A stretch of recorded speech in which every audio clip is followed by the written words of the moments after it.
And this is the irony of it all, and this is the trap. The Europeans began to manipulate history when they rose and began to expand into the broader world in the 15th and the 16th century because they had to justify the slave trade and they had to justify the colonial system that followed. And modern racism has its incubation in that period. You cannot enslave a man and say he's a human being, but he has humanity. Black people have never written any definitions of race, any definitions of what a people. They have never said that these people with these kind of traits belong here. Because modern racism had its development in the pseudo-scientific development of intellectual Europe after the 15th century. And they began to say that certain kind of people belong to certain kind of race, and they created the concept of race and racism itself. You saying, in essence, that there's no such thing as a race? Oh, I maintain that race is the phoniest issue ever invented by the mind of man. European invented and developed the concept of race. There's really no such thing as a race because nature created no races. Race is a man-made thing. Could we say that being called black was a political term? It's a political term and a term which indicates our self-awareness at this juncture in history, and I think we really need it. We need to really bathe in blackness for a while, but I wish we'd get the bath over with and go on to something a little more important. We need to really bathe in blackness for a while, but I wish we'd get the bath over with and go on to something a little more important. Black in itself is not an ethnic term. Black tells you how you look, but it don't tell you who you are. We are essentially an African people. Wherever we live on this earth, we're essentially an African people. And we relate to the millions of African people throughout the world, including the uncounted millions of Africans in Asia. The word Afro-American or African-American would probably be more appropriate and more honest and more in keeping with what we actually are. Because all of us are not positively, physically, real jet black. And so the argument now sometimes is between the supernationalists and the mild nationalists and blacker than thou. When blackness is a state of mind, a state of attitude, a state of approach to things that can exist in almost any of us, including from the blonde black person to the jet black. And the jet black can be traitors, and they can be patriarchs, they can be a whole lot of it. See, we've been everything in history from saint to buffoon. We are complete people, and we need to start looking at ourselves as a complete people. And I think that once we convinced ourselves that we're black and beautiful, we'll stop saying it and just go ahead and be black and beautiful and release a whole lot of energy for more important things. Could we say that being called black was a political term? It's a political term and a term which indicates our self-awareness at this juncture in history, and I think we really need it. We need to really bathe in blackness for a while, but I wish we'd get the bath over with and go on to something a little more important. All right. Peace. ETM Hotep, which is welcome and peace. This is your brother Wujao Menib Irimaat, along with Sonat Emikeraku Kinshai Akinyi. And today is Friday. It's the weekend, y'all. So very quickly, I want to jump right into tonight's live stream and our discussion. Don't want to make this too long. I know it's the weekend, and you all may have some things to do later on. So I just wanted to give some commentary on the interview that the brother Garfield and the brother Ankh did with Jonathan Winnerman. And I'm assuming it's Dr. Jonathan Winnerman. I don't know. I'm just going by the title that was on the previous video. So quite a few people have inboxed me and have asked, even during live streams that we've been having, they've asked me to give comments on the interviews that have been going on with the various different Egyptologists or experts on, related to Egypt. and I haven't done any of those yet. So today I caught most of the playback of the interview on Garfield, on Brother Garfield's podcast channel, his YouTube channel, and I was there just a little earlier. So he had played the interview, and it was a replay. So I got a chance to see most of it. I missed the very beginning of it, but I saw pretty much most of it.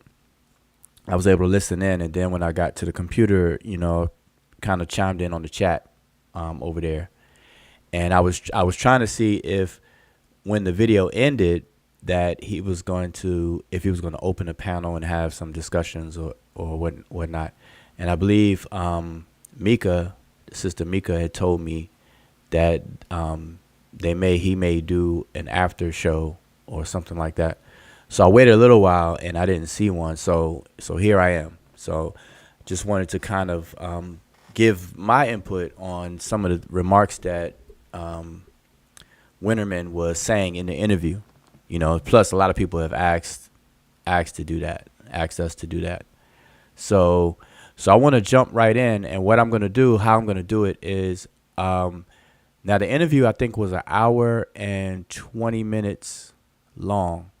Now I'm not going to play, obviously I'm not going to play the entire interview, but what I'm going to do, I think the best way to do this is to, I'm going to pull up the video and I'm going to scrub to certain points in the interview and then give my commentary about it, speak on a few things. Okay, so that's how I'm gonna do it. So hopefully that should be sufficient to give some, my thoughts on some of the things that he was saying. And so myself and Emicat, and matter of fact, let me shrink that. And Emicat, E-Team Hotep, want to make sure you're all green lights on your system and everything. Greet everybody. Cool. Dua. So Hotepu Abed E. Hopefully I'm good to go. Yep. Hear you loud and All clear. right. Good. Okay. So shout out to everybody who's tuned in. Just a quick roll call. A quick shout out to everybody. I see Vyasa is in the building. Brother Sheffrin. Peace. Sister Mika. Peace. Yeah, okay, so Mika just cleared it up. She said Garfield was going to do it, but then he may have had to take care of some things. Okay. All right. So peace to everyone. If you're watching, make yourself known. Just a quick shout out to everybody. Teddy Wasamat Ra, Sanefaru, peace. So that's all that I see so far that have made themselves known in the chat. But regardless, who's here to hear our commentary right now live, it'll be in our archives, and hopefully people will, be able to point to it and let people hear what we have to say about certain comments that was made in the video. All right. So we're just going to move forward and dive right on into this. All right. So, and if you're one of those people who was curious about our thoughts on what he was saying, then here we are. All right. Oh, we have Siamun, the Simple, peace, and Asar, peace. All right. So here we go. So we're just gonna dive in. So I'm gonna pull up the video right now and share it. And let's see what's the best way to do this. Gotta do it like that.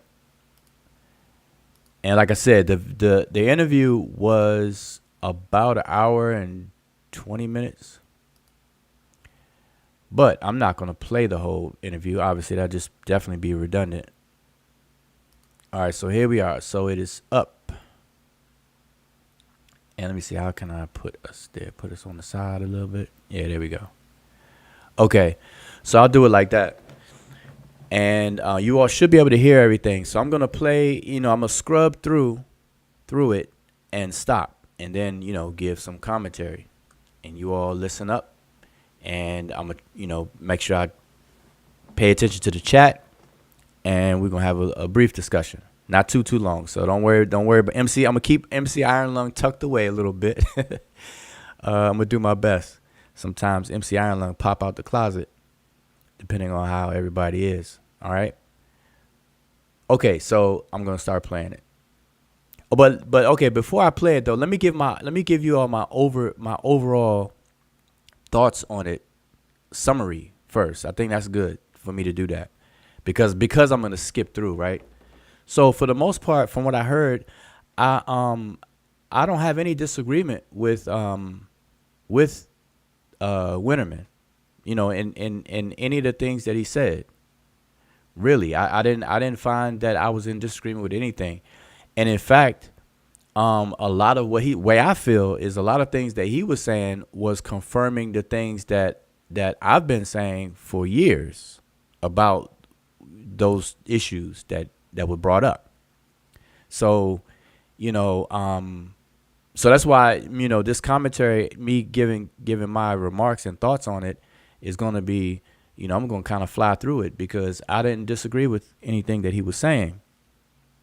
That I saw, Now I did wish. Now I would have asked him different questions though, so I will say that I would have had different. I would have questioned him a little differently, and I would have had different follow-up questions based on his response to those questions that I was hearing, But I didn't do the interview. It was Brother Garfield and Ankh doing the interview, so they had. I'm sure they had a set of questions that they had in mind, and they were sticking to it. So, but for the most part, just to let you guys know, I didn't find anything that I disagreed with him on. Okay, so as I scrub through this, hopefully maybe I didn't miss anything. All right, so let's go through it, and we're gonna play it. All right, so this is the beginning. So now, real quick, I'm just gonna play from right here. Just let me know you all can hear it. So I need anybody in chat just to confirm you can hear it. All right, I'm gonna hit play. Brother Garfield, the Brother Garfield podcast, where we bring scholarship. All we do is bring scholars to bring out the right scholarship. Today we have the gentleman who is a philologist. He goes by the name of Jonathan Winnerman. Okay, he's a philologist, but let me know that you all can hear that.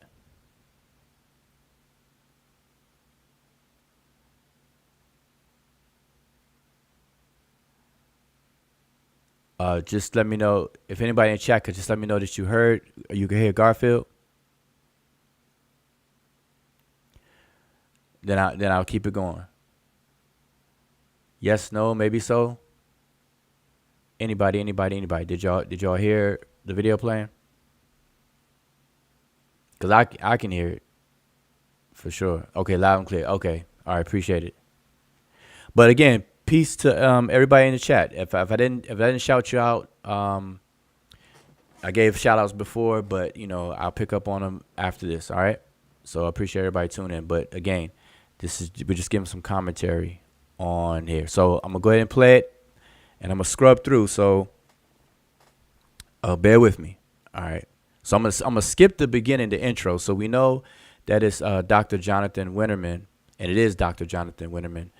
And he's a philologist, and yeah. So everybody knows who Garfield is, and everybody knows who Brother Ankh is. All right. So I'm gonna skip all of that good stuff. Jonathan Winnerman is an academic admin, and what that means is I'm silent when it comes to the Egyptologists. So let me shut Ankh up for a minute. All right. What does the term Kemet? On a basic understanding, what does it mean from a philologist perspective? Yeah, well, first of all, thanks for having me. And maybe one thing that I should say, just as a kind of caveat to all of these things. So when we describe myself as a philologist, that essentially means that I'm a humanist. And what that means is complicated, but what I should definitely say that it does not mean is I'm not a scientist. So I don't usually deal in absolutes, and usually I'm suspicious of absolutes. What we instead try to practice in our work is kind of a process of both knowing and unknowing at the same time. So you kind of learn as much as you can, get as much training in something as you can, know how to interpret the primary sources to the best of your ability, but then also at the same time recognize that there's many factors that make whatever interpretation that you have at the end of the day not the final word on any matter. So, okay, I want to pause it right there just to give a quick comment about what he just said. And this is something that I always say, especially in my classes when teaching the language, right? The way I word what he said is now I'm referring to when he said that you take the primary sources and you translate and you interpret them the best that you can, knowing that it's not final or what have you, right? I'm paraphrasing. And so this is what I always tell people as well in the classes when they're learning the language and we're going through primary text and things like that, is you go through several passes. It's like a detective endeavor, like CSI, detective work, Columbo, where, if you are a person who enjoys crossword puzzles, enjoys critical thinking games and things like that, and troubleshooting, then it's going to be exciting to you. And so I always frame it up in a sense of making a pass. So now I'm a digital, computer scientist in terms of computer science, but I'm also a digital artist and graphic artist and things. And so when we render artwork in digital artwork, the renderer goes through several passes, right? And so it goes through pass 1, and it may just get some of the colors, then it goes through pass 2 for some other things that it get, pass 3. Anyway, the same thing that you do when you're dealing with the ancient Egyptian primary text. So you go through it in passes, and each pass that you make, you would like to think that it's going to get better and better and more sharper and sharper and on point to the reality of what was the intended meanings and everything behind the particular text. All right. And sometimes between passes, it may be a gap between passes that you do. So like, for example, with me, I may have sat down and worked on a primary text, maybe let's say 5 to 10 years ago. Then when I pick it up today, for whatever the reason is, I'll look at what I did before, or I'll have fresh eyes on it and come back and I'll have to augment and change what I originally was thinking at the time that I originally did it, based on either new information that I know, other texts that I know that coincide with the text. It's always growing. So that comment of his is on point, and I would advise everybody to look at it that way as well. All right. And that's something that I teach. Okay, so I'm gonna keep. NBK, you have anything on that? No, I think you said everything. Okay. All right. So I'm gonna keep it going. I'm gonna kind of skip through. Now I didn't put any timestamps, so I just remember. So I know NBK, you have some timestamps, but I want to get to some of his questions. But I'm just want to see if he answers this question. There are personal biases that enter. There are just the inability to actively capture the living situation of an individual that has been dead and not able to correctly or not able to communicate in their own words for thousands of years. This is there's kind of a constant, almost like a yoga that goes on of balancing between kind of knowledge and also the limitations of knowledge in whenever we're talking about ancient material, which is, I think, also what makes it so interesting and what makes it so powerful, but also why we should then sometimes be suspicious of kind of the desire to kind of get a definitive answer on any kind of subject. But now that I got my little kind of rant out of the way, let me focus on your question, which was, I believe it was, what does Kemet actually mean, or was it what does Kemetiyu mean? Kemet. Kemet literally. So Kemet is based on the Egyptian verb kem, which by itself, Kem, the Egyptians didn't write vowels. So when we're saying Kem, we're assuming a kind of short E between the K and the M. But really what we just have is K and M, but we pronounce it as Kem for convenience sake. What Kem means is it's an adjective verb, which means to be black. When you stick a feminine T on the end, so that's what these final T's are. They're kind of feminine markers. And they can mean a few different things based on because the ancient Egyptian hieroglyphic script, the Medew Netcher, is based on both phonetic signs and then kind of classificatory signs, which are sometimes called determinatives, but basically which kind of ground the semantic dimension of the word. So it's important to kind of take both of these into account. So by itself, Kemet, depending on the classifier that follows it, can either mean the feminine black thing. So it could mean if there is, for example, an image of a seated woman after, it could mean the black woman. If there's an image of a cow, it could mean a black cow.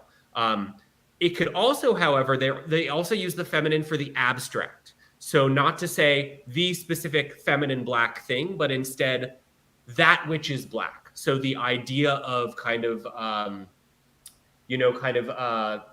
again, like the idea of blackness, or kind of, the land which is black if you're writing a settlement determinative after it. Okay, I want to pause it here because now I saw this interview and I know that time is an issue. Obviously, he's not going to sit there and he's limited on time, and like we all are. And he's not. His intention. It's not MC Iron Lungs. Sorry. Huh? Say it again. I'm saying basically it's not MC Iron Lungs. Yeah, exactly. And obviously he's not teaching a class, right?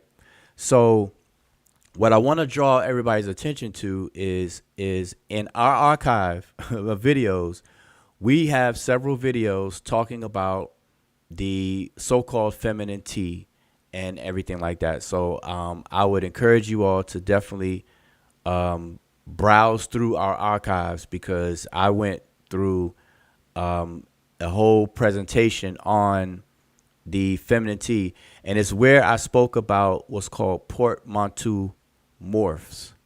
Okay. And what he just said, now he didn't say portmanteau morphs, but what he just said as an example of is a portmanteau morph.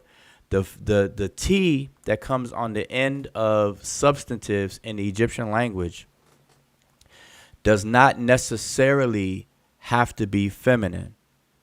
Okay, but everybody, when you see a T, everybody talks about the feminine T. And I remember that used to be a big thing. But words that end in T, just because an ancient Egyptian word ends in a T, does not mean that those words, all of those words, are feminine. There are masculine words that end in T because the final consonant just happens to be T. Okay, so we have to understand that just in general. Then, and he didn't say anything about that because he's talking about an actual feminine word though. But the highlight I want to point out is when he said that the T denotes the grammatical feminine gender, but it also denotes abstraction. And that's important to understand, that the T marks the word for the feminine grammatical gender of feminine, which is a grammatical gender, and it also can mark words for the abstraction. And so the feminine gender and the abstraction are two separate morphemes that are realized or seen as one, as a T. So what you see as a T is actually representing two morphemes. One is the gender of feminine and the other one is abstraction. Okay, so I just want to point that out, that these are things that we've been teaching in the language, our language classes for a good while now. So I just want to point that out, that's what. Matter of fact, let me make his bigger so you don't have to see us. All right, so I'm gonna keep letting it play. So that's usually, I think that's kind of what the question that you're alluding to now. Kemet, that is often translated as Egypt, literally means the black thing or with the appropriate classifier, the black land or the black place. Okay. All right. Beautiful. Beautiful. All right. What about as far as different? We have different words and different terminologies that's used on a. Okay, let me pause it there because I know a lot of people. I mean, a lot of the man, it's been going on for quite a few years now. Even in recent time, has been going on about Kemet, meaning black people or black land. And so, as everyone should know, that myself, Asar, Imhotep, and Sanjeti, we made a brief contribution. We published a brief contribution to the debate on the etymological meaning of the place name Kemet. And we were talking about the place name. So we were talking about the name of the kingdom at all times, not the name of people or whatever the case is.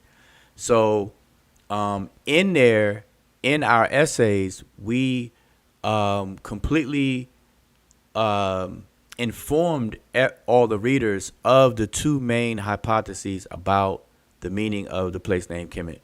One was that the place name Kemet means the land of black people, and then the other hypothesis is that it means the black land. And so we pointed that out, and Dr. Winnerman is simply repeating one of the hypotheses that I just mentioned, that Kemet means the black land. All right, so just want everybody to understand. And it's that's what you'll find. Pretty much every Egyptologist that you talk to is pretty much going to repeat what he just said. Now, I don't know of any Egyptologists. I don't know of any that will ever say that the place name Kemet, the name for the kingdom, means the land of black people. I don't know of any dictionary and its authors that ever say that. And I don't know of any Egyptologist or expert who deals with Egypt, ancient Egypt, who ever says that at all. The only time that we come across that, and we point all of this stuff out in our publication from 2019, this was like 5 years ago, is Sheikh Anta Diop. And that is where a lot of the controversy, the recent controversy, stems from. All right. So just to kind of let you all know that. And Emikate, if you can kind of keep your eye out on the chat, because I don't want to miss anybody. Now I'm playing this, and I'm giving our commentary, but I also kind of want to monitor the chat as well. So I'm gonna let it play on a daily basis. I'm trying to find when he KM and posts up. Have you found there's a lot of conversations or arguments about black people, right?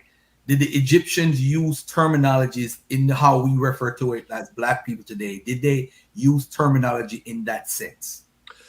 Not really how I understand it. And I also think I have perhaps a kind of reason why I don't see the Egyptians describing kind of the one specific black people. I just also don't think that would kind of make sense in an African context where you're not only are you dealing with people you're dealing with people from the ancient Mediterranean, people from West Asia, but you're also dealing with a lot of different people from Africa, from West Africa, from from very far south in Africa, from maybe nomadic tribal groups in the deserts. So there's not really, if the Egyptians would even be in a mindset to describe people in terms of their skin color, there are many, many different cultures that they would have been interacting with that would fit that bill. So then I don't think it's necessarily that surprising that we don't see the Egyptians kind of have one specific terminology for people that are, as we would understand them today, black.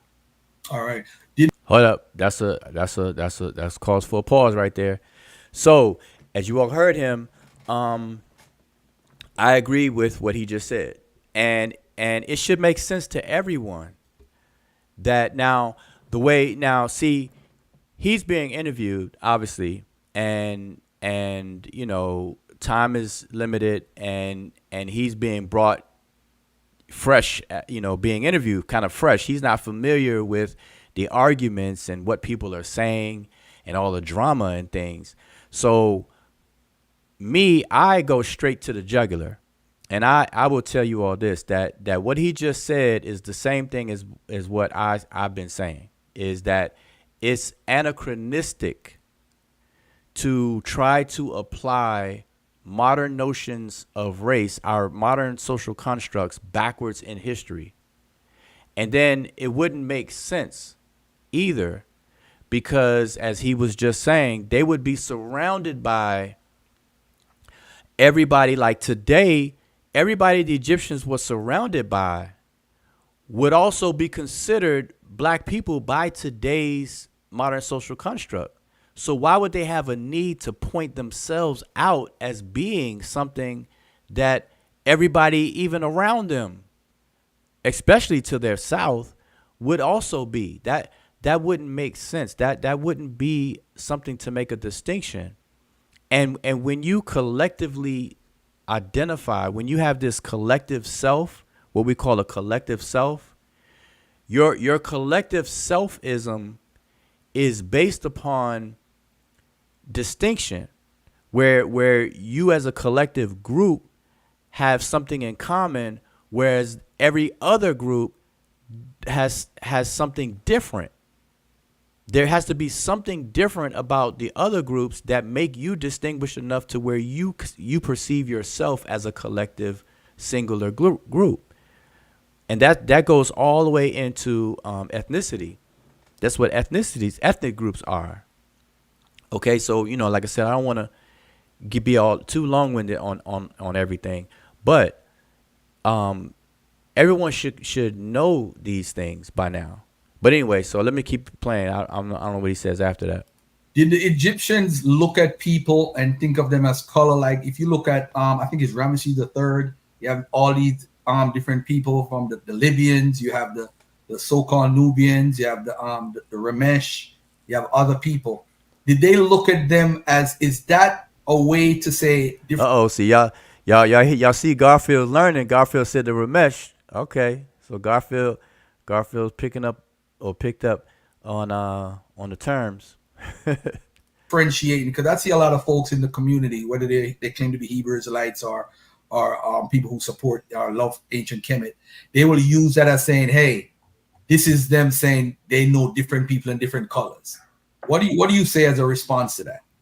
I mean, I would say as a response to that, of course, to some extent, they did know different people and different colors. Like this is the experience that we all have as people. The way that the Egyptians stereotyped, though, was not first and foremost based on color. It was more based on kind of, again, cultural stereotypes. So if you were, we actually have some really interesting depictions. And also the way that this was negotiated probably changed over time. So the examples that I'm going to give to you now are not the definitive final word on the matter. But we do have examples of some people that we know are from Nubia. So we can probably assume were, as we would understand people today, Black.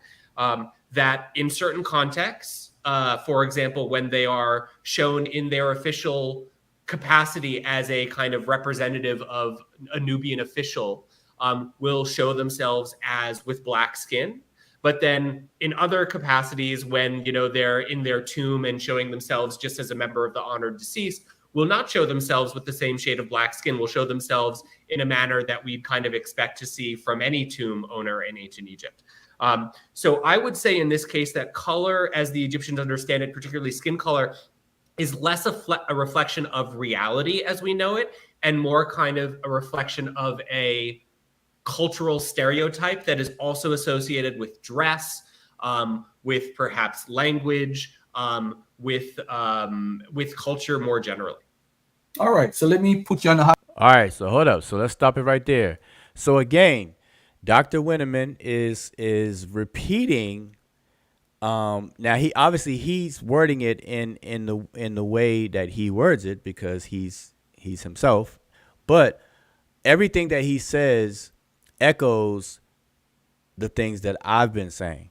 And I'm just going to keep saying it. That's why I'm letting y'all know, I gave y'all a summary before. I didn't see anything that I disagree with him on. Now, yeah, for the most part, this entire interview was kind of preaching to the choir-ish to me, because the stuff that he's saying are the things that I've been saying. So to summarize what he just said, I'm gonna paraphrase. He's saying that the Egyptians didn't distinguish people based on color. They instead distinguished people based on cultural items. And that's the same thing that I always have been saying, that culture is paramount. When you want to distinguish one people from another, it was based through culture. And so the way I say it today, like I said, he's obviously wording it the way he words it, but I try to go straight to the jugular and hit it and quit it. So what makes a people is answered through cultural anthropology. So it's the culture. It's all of the elements that make an ethnic group an ethnic group, a cultural group a cultural group. It doesn't do with genes or anything. He didn't mention DNA, and people will bring up DNA in these conversations, and that's the wrong thing to do. You should beware of people who are anachronists and people who bring up DNA in these conversations, because it does not apply. DNA and biogenetics and all that good stuff are very important tools, and it's a serious science and it's great, but they're set up and designed to answer different questions. And what I see people do, they misuse those tools and that information, and they're trying to answer the questions that don't apply. Okay, what makes a people are not your genetics. All right, people are just gonna have to understand that. But what he was saying was it was the culture item, and he used the word stereotype. Now I noticed that he used the word stereotype, but I'm also familiar with terminology such as caricature. Okay, you know how there's some caricature artists that will draw people in like a caricature type. And so between stereotype and caricature types, that's where the conversation is among, experts and scholars. They'll use the word stereotype or caricature. That does change, as he said. It will change over the 3,000 years slightly. But let me keep it going. On the hot seat for a quick second here. Don't get burnt up now, all right? The ancient Egyptians were black. How do you respond to that? So it's interesting because I think that's not a very controversial statement, because certainly there were, I think it's, again, undeniable, there probably were ancient Egyptians that were black. But as we know from any culture, any state especially, maybe not culture, but state especially, any state contains a diversity of peoples. So some of them were, I don't think that's a wrong answer, but I don't think it's the only answer, is kind of a way that I would put it. It's certainly more accurate than to say the ancient Egyptians were white. I was just about to ask you that. All right. Okay, so I definitely have to pause it there. Now, what we should all be aware of, and hopefully everybody here is aware of, is that he's answering that question through the lens of our modern social constructs, just like anybody else. So, like, for example, people will look. I can pull up pictures right now of different ethnic groups on the continent of Africa right now. I can just flash some pictures up, and I can ask you guys, is this person black? Is this person black? And I can go through a series of pictures, and everybody's answer will be based upon today's social constructs. That's the only way that those answers will even come out of your mouth, is that you're going to base it on modern social constructs. Okay. So, and this is the thing. Most people will say, now what he's saying is that, or people should be aware that it's all of Egypt. If you go from the Mediterranean, which is where the Nile River ends, and you go all the way down to its southern border, everyone did not obviously look the same in terms of even your average look. It changed.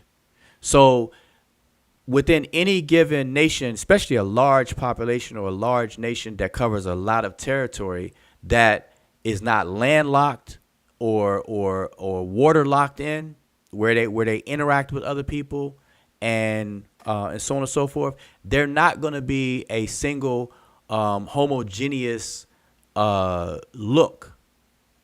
Everyone should be aware of that. In fact, let me show you all this right here. Let me see if I can show you all something real quick. While we're on that topic, I'm gonna see if I can show you all something real quick. Real quick here. Just to illustrate what I am talking about.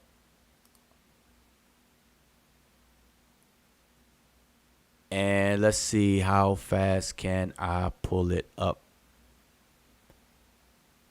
Can I do it? Fast. Okay, I think I can right here. All right. So I want you all to see this. And I got to blow this up. All right, so I want y'all to see this here. Okay, now this is just something that I can quickly show you all because I have it handy, right? This is a one of the 9 representations of what's considered at this particular time that this was carved and done as an enemy of the state, aka the 9 bows. So remember, if you don't know, definitely look into the 9 bows. But in ancient Egypt, the ancient Egyptians saw their enemies in terms of 9 bows. Okay, so they always used the number 9 and had a list of 9. Now the list itself could change, like who falls on the list can change, but they always had 9, and it's called Pasejet. Okay, so this is one of them. Now, what's interesting about this one is that this represents Tashmau, which is Upper Egypt. Okay, this is a representation of Upper Egypt. And if you don't know this, Upper Egypt is only called Upper Egypt because of the elevation, but it's actually south. It's southern Egypt. So when you hear people say Upper Egypt, they're talking about southern Egypt. So this is southern Egypt. This represents southern Egypt. But now, just to show you another picture, this one represents lower Egypt. Tamehu. So you have Tashmau and Tamehu. Both of these are Egyptians. Full stop. Okay? Now, we have to get everybody has to get outside of their feelings, and especially get outside of the anachronistic tendencies that everybody's guilty of, and just understand that ancient Egypt was never a singular, for lack of a better word, a singular phenotype. Since people want to use that word all the time now. Ancient Egypt was never a singular phenotype. Oh, was it like homogenic as well? Like that's to explain that. Yeah, homogeneous is like one, right? This singular thing. It was never homogeneous in terms of how people looked and or how people were perceived by themselves, which goes to what Dr. Winnerman was saying before, that they didn't use skin color and phenotype elements to determine to determine, who's who or whatever the case is. It was more on the behavioral, cultural, and all this other kind of things, language you spoke, and so on and so forth. So both of these images will represent Egyptians at the same time. These two pictures here are from the same artifact in the same period in ancient Egyptian history. This is not the only one. This is something I could show you all real quick. All right, that I had on the side right here. Okay, so just keep that in mind. Okay, keep that in mind. So let's go back to Winnerman speaking here. All right. So now let me ask you this. Well, let me also, sorry, I should follow up on this, because of course now, as you know, you mentioned that you talked with Kara, and I'm sure that this is something that came up, but we're not now talking about categories that don't have value judgments, and value judgments in the modern day, and value judgments in the modern day in ways that we, as people that don't live in contemporary Northeast Africa, might not understand. So if, for example, we were in the contemporary state of Egypt, and we said that the ancient Egyptians were black to a contemporary Egyptian, they would understand this statement as very, very differently than the way that I am understanding it as a white American, or that we perhaps are all understanding it as Americans of different ilks. So there's much more hostility towards that kind of statement. And a lot of this is based on racism. A lot of it is also based on a colonial experience. So it's a very complicated. Okay, now I have to point that out too, that he basically doubled down on what I was just saying, and he confirmed that his answer is based upon looking through the lens of the modern social construct of race, and more so specifically how it's perceived and dealt with in the United States. Okay, because right now, and this is a question I used to get a lot, right? Especially on the question of the race of the ancient Egyptians, because when people ask me what race were the ancient Egyptians, my answer is Egyptian. Or if I get technical and use the indigenous term, I will say the Rimage. So if somebody asks me, Wujao, what race were the ancient Egyptians? I would say the Rimage, or the Egyptian. They're Egyptian. But that's not what they're looking for from me when they ask me that. So when I answer like that, people re-ask me and ask me over and over again, because they want to hear me answer through the modern lens, right? So basically they're asking me, well, so then they have to switch it up. So they say, well, Wujao, if the ancient Egyptians were alive today and they were walking around the street today, in the streets of New York or the streets of Atlanta or the streets of Chicago, they were walking around today, would they be considered black? And see, that's how they got to switch it up on me. And they ask me that way. And I would have to tell them, I would say, listen, if the ancient Egyptians were alive today, they would be classified as white. And that shocks the mess out of people when I say that. They're like, wait, what do you mean white? Are you crazy? And then they look at me sideways and think I'm crazy. But it just goes to show that what people are looking for is not what the reality is on the ground that makes a difference, that's relevant. Now, the reason why I say if the ancient Egyptians are alive today, when people ask me in that way, if they were alive today, they will be classified as white here in America, because it's exactly how Egyptians are classified today. In 2024, everyone who lives in a northern African country and in the Middle East, when they come over here to the United States, they are classified as white. They're classified as white. And now I don't want you all to take my word on that. What I want you to do is look up the federal census and all the statistics that come, the demographics and how that's done, and they have all these standards and rules set forth on how human beings are classified, how the United States classifies its people within its borders, and so on and so forth. And it's clear as day that everyone in a North African country, this includes Morocco, Mauritania, I think Algeria, Libya, all the way around to Egypt, and that's where it stops. Then you go over to the Middle East. Everybody in the Middle East, everybody in North Africa is considered white. Now, I'm going to do a more lengthy presentation on my channel, Wujao channel, in the near future. So y'all just be on the lookout for that.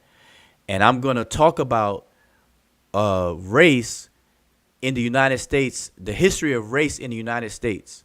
And so I'm going to bring these things up, and I'm going to show you how the classifications changed over time since 1790 up until today, how the United States has classified people differently. It switched up some things, which is crazy. It sounds crazy because if that's your identity, how can you identify as one thing and then 10 years later it switched up, and now does that mean you changed?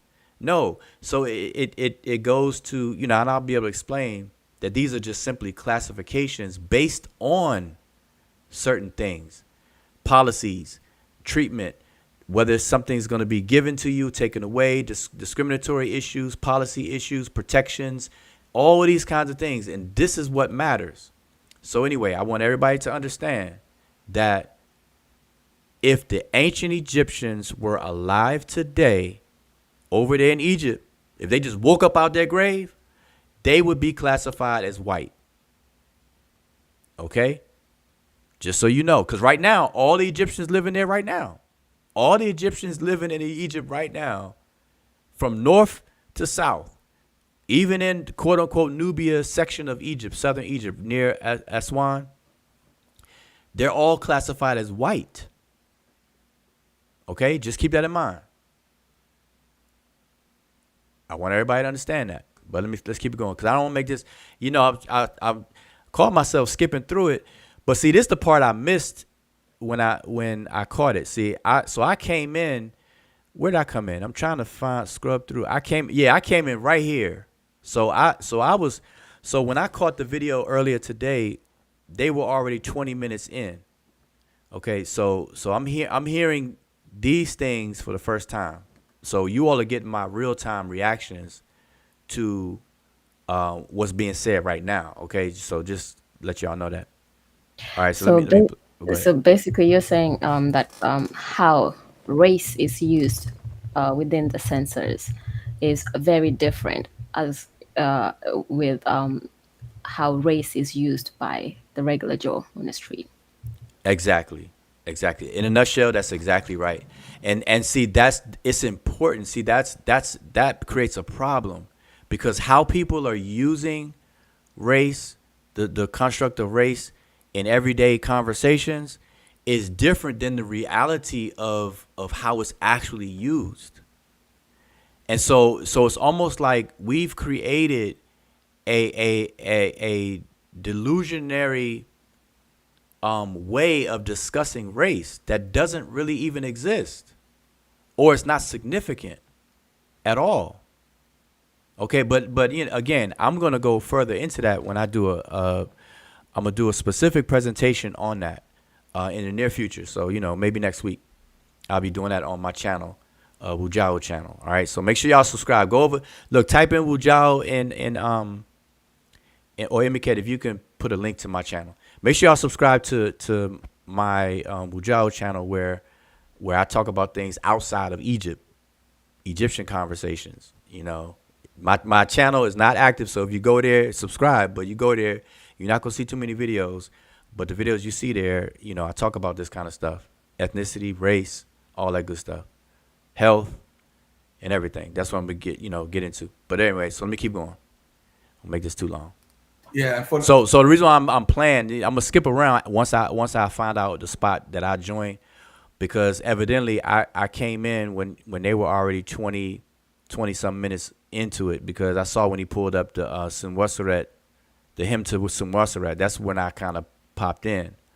So all of this is my real time reactions to what's being said. So I'm gonna let it play. And for the record, whoever watches this interview, I don't know where Ankh stands as far as ultimately, but I don't know if he's going to agree with me or disagree with me.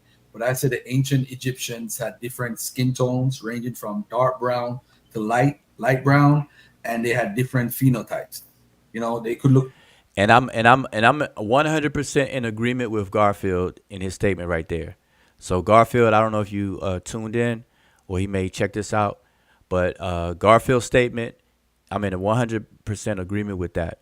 In terms, if you're gonna focus on skin color, the ancient Egyptians obviously had a range of skin colors from the northern part down to the southern part.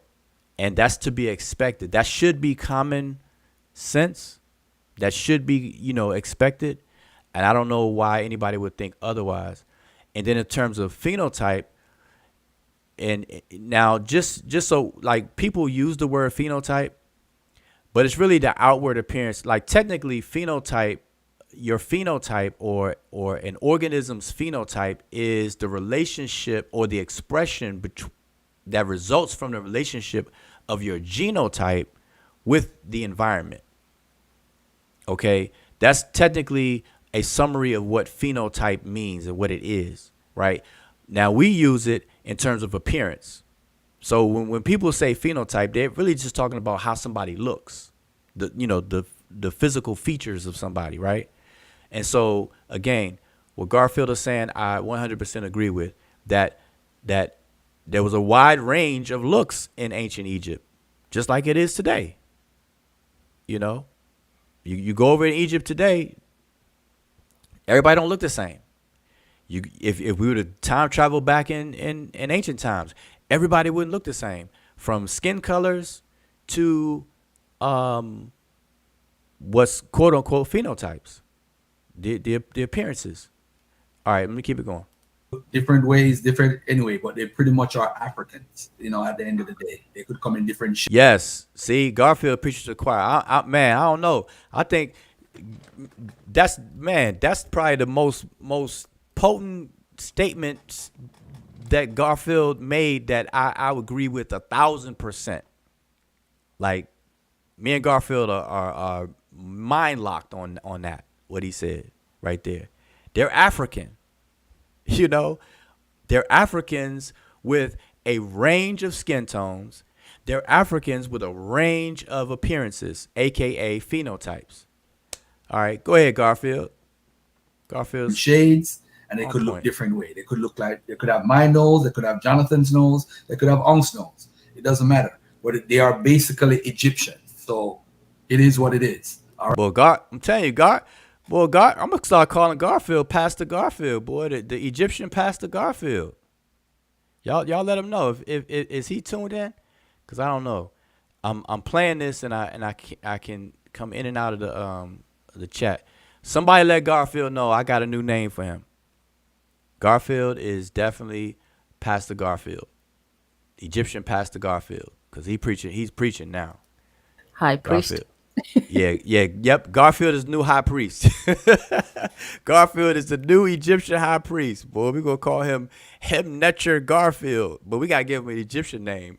Netcher Henny Bak Atun. Netcher Henny Bak Atun. That's what Garfield looked like, a Henny Bak Atun, doesn't he? Garfield, I'm telling you. If Garfield probably not listening. But Garfield got a new name now. Y'all tell him, boy. Garfield is Netcher Henny Bak Atun. And you gotta say Atun. You gotta put some bass in your voice. Yeah, Atun. That's heavy. Yeah. Netcher. Donnie said called him a servant. Well, servant as a humble servant of. Yeah. Netcher is a servant of God. So that's high priest. All right, Yeah. so just so everybody know. All right, but let me let it play. Let me let it play. All right, and you see it also in the diversity of the genetic makeup what they found so far. You find the H4 for the woman a lot. You find Wait. So, just real quick. Now, I understand this interview took place like about a month ago. Oh. Donnie saying Bach, servant as far as Bach. Okay, I see what he's saying. I see what Donnie's saying. Huni Bach Atun. But no. But anyway, I understand this interview took place like a while back, like a month ago or whatever. This probably before we reappeared after the 2-year hiatus. And so this it's kind of crazy to me now that if this interview took place over a month ago or whatever, why is everybody still fussing and fighting? Because so far this is clear. This should be clear to everybody. Why? King Sosa says longer than a month ago, about 2 months ago. So yeah. So why are people still fighting? Like, I don't have no problem with what's been said. Everything's been said so far is just echoing the things that I've been saying. Like, it's just preaching to the choir to me. You know? So I mean so far. So I'm gonna keep it going. All right, let me keep it going. But for real, y'all, I don't know, man. I'm gonna have to blame the people then. Like, why are people allowing these arguments to still take place? Because I didn't. Now I'm hearing this for the first time, so let me let it play. And I came in on the 20 minutes. I came in about right here when I watched it earlier today. So let me hurry to get through this. Let me let it play. You find R1B, the 18th dynasty. You find different genetic markers all over the place. All right, it's because different people, and this is from pre-dynastic times because they're mixing up. It's like New York. I live in New York. New York, you got everybody. You got Germans, French, Haitians, Jamaicans, African Americans. You got everybody. I'm a New Yorker now. I'm from Jamaica, but I'm a New Yorker. You know, so that's how I look at Egypt. I don't know if Ankh would agree with that. Ankh, you want to add on? Yeah, I always say that that the Nile Valley culture is indigenous to Africa, indigenous Africans, and depending on the ones that live closer to the Mediterranean, would coalesce more with people in the Mediterranean, and people that live closer to the south would coalesce more with people in Nubia and Sudan. It's a range right there. That's what I would say. Now, me personally, I would not use the term Black people because that was introduced during colonialism, and I feel like to capture the essence of who they was, they Africanists, right? I would prefer to call them, Africans, or what their name actually was. I think that. Man, hold up. Am I? Man, wait. MBK, you still there? I'm here. I'm just saying. I'm seeing the What? Egyptologist. I'm seeing just shaking his head like, okay. What Y'all got it. Listen, y'all. I'm telling y'all. I 1,000% agree with Unk's statement. This is crazy. This is crazy right now. Say it's not so, y'all. If what Unk said and what Garfield said is what they said, and they said what they said, because we just heard them say what they said, then what is the problem? What's the problem? Like Unk said that, so Garfield gave his view, and I 100% agree with that. Unk just gave his view. I mean, I paused him, but Unk just gave his view, and I agree with that they are African. Why can't them being African be enough? And he said, and Unk even said that I would rather call them what they call themselves, which is the Remech. So, man. But see, these are the things that I've been saying for years, though. So for me, it's a preaching to the choir, but it's also a little bit of kind of like late in the game, though. You know, it's a late in the game thing for me. But I'm glad that it's happening. So man, I just hope. But that's the thing, man. All right, let me let it keep going. Let me let it keep going, because it's not. I mean, see, I'm looking at it from me, obviously, because I'm me. But it's not about me, right? But these are the things I've been saying for over 10 years. I've been doing this for a good minute, and I've been very consistent at what I've been saying, and my views, my stances, my opinions, they have been pretty much the same for a long time. And I've been publicly saying these things. And to hear Garfield say what he said, and to hear Ankh say what he said, and Dr. Winnerman say what he said, this is like a breath of fresh air, But let's keep going. Hopefully they don't mess it up, man. Don't mess it up. Actually that leads more to us actually understanding how they live their lives and how they participate in the world around them. That would be my personal stance. All right. I noticed in the 6th dynasty, there's usage of the term Chem by itself. I don't remember what glyphs or whatever, but I remember reading that.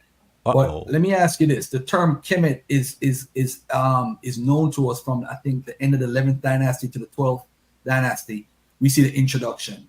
Why would if they wanted it to mean black people, why would they wait until the 12th dynasty to say, hey, we're the black people? Did they just get into town? And because I know it's Semitic folks, Asiatics coming in at that time a lot. I don't know about the people that's quote unquote Egyptians or natives or indigenous people coming in at the 12th dynasty. Like, guess what, ladies and gentlemen? We have a new people here, Kemet. We're coming in. Why would they name Kemet if it means black people? This is us hypothetical, of course. Why would they name themselves at that time? Yeah, I guess I don't really have a response to that because I guess I'm as confused by the leading question as you are. But I would also say you mentioned that during the 11th dynasty and especially during the later 12th and 13th dynasty, we do know we have a lot of kind of groups coming into Egypt from West Asia, particularly. This is also something that we see as early as the pre-dynastic period. So if you look at kind of the kind of initial kind of cultural materials from the north of the country as opposed to the south, the south kind of the Badari culture is as you mentioned, the Nakada culture. This is pretty undeniably an African kind of material culture. But if you look at a lot of the material that's coming in the north, a lot of it has very close connections with what's going on in West Asia at the time. Not surprisingly. But the Egyptians during this time, this is not a foundation. It's, as you said, like this is a moment of foundation. But in this moment of foundation, in this moment of state myth making, they do not choose to kind of employ these terms. Of course, our documentation, again, this is now where the humanist in me needs to chime up and say that we can't speak in absolutes because our documentation from the Old Kingdom is more limited than it is for other periods. So, maybe they did, but it certainly doesn't appear that way in the evidence that survives for us. As far as geography is concerned, we definitely can't speak in absolutes.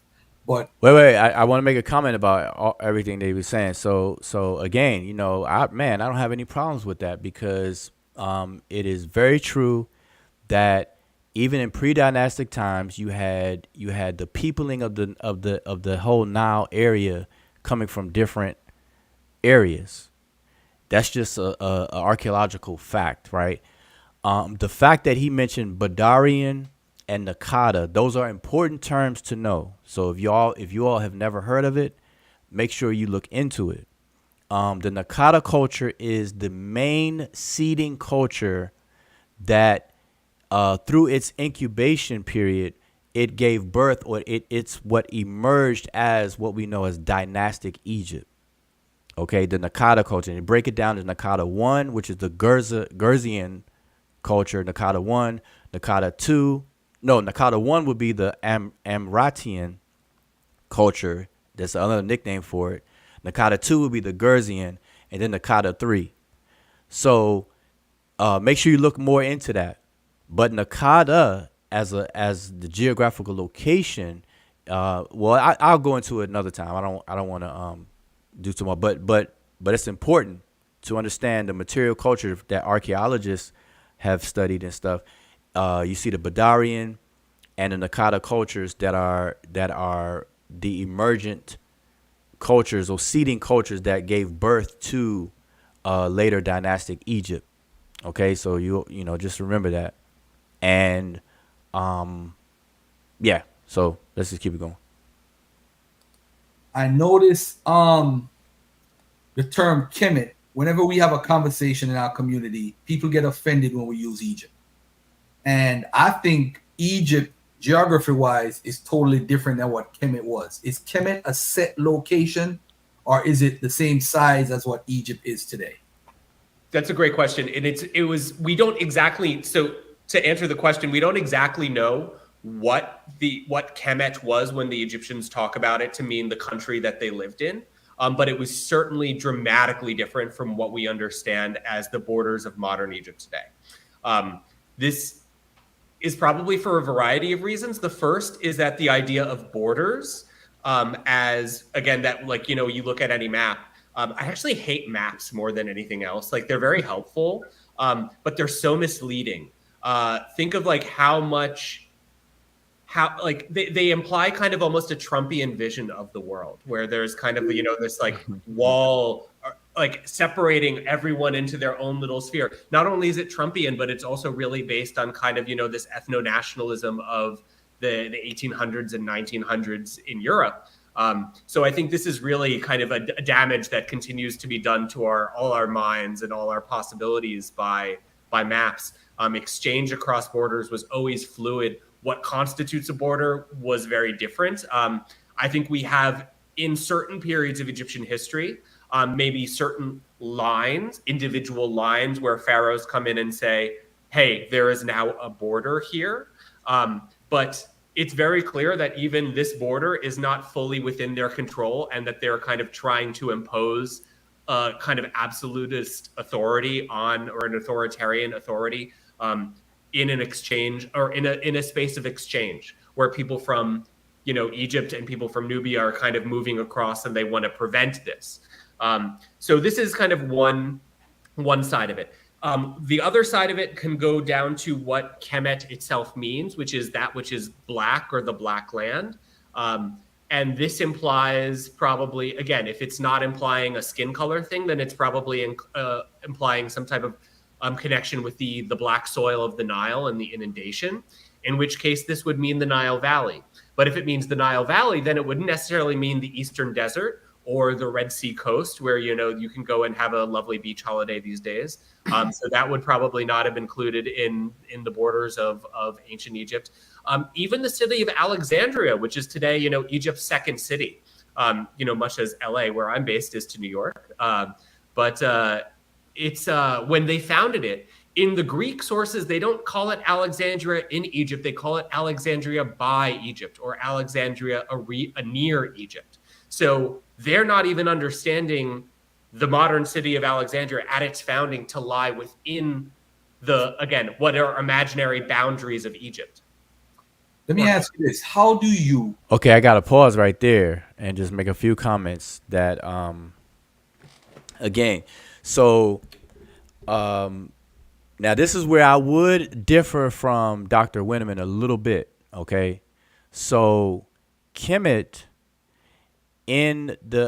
so first of all, let's back up a little bit, because Garfield made spoke correctly when he said that Kemet did not come into the scene as far as the name of the place of the kingdom until the 11th dynasty, right? So everybody should know that by now, because we've been beating that down for so many years, right? Now, everyone should know, and I know Dr. Winnerman knows this because he mentioned it earlier, that you have a binary view. The ancient Egyptians looked at a lot of things in a duality or binary view. So you have Kemet versus Desheret.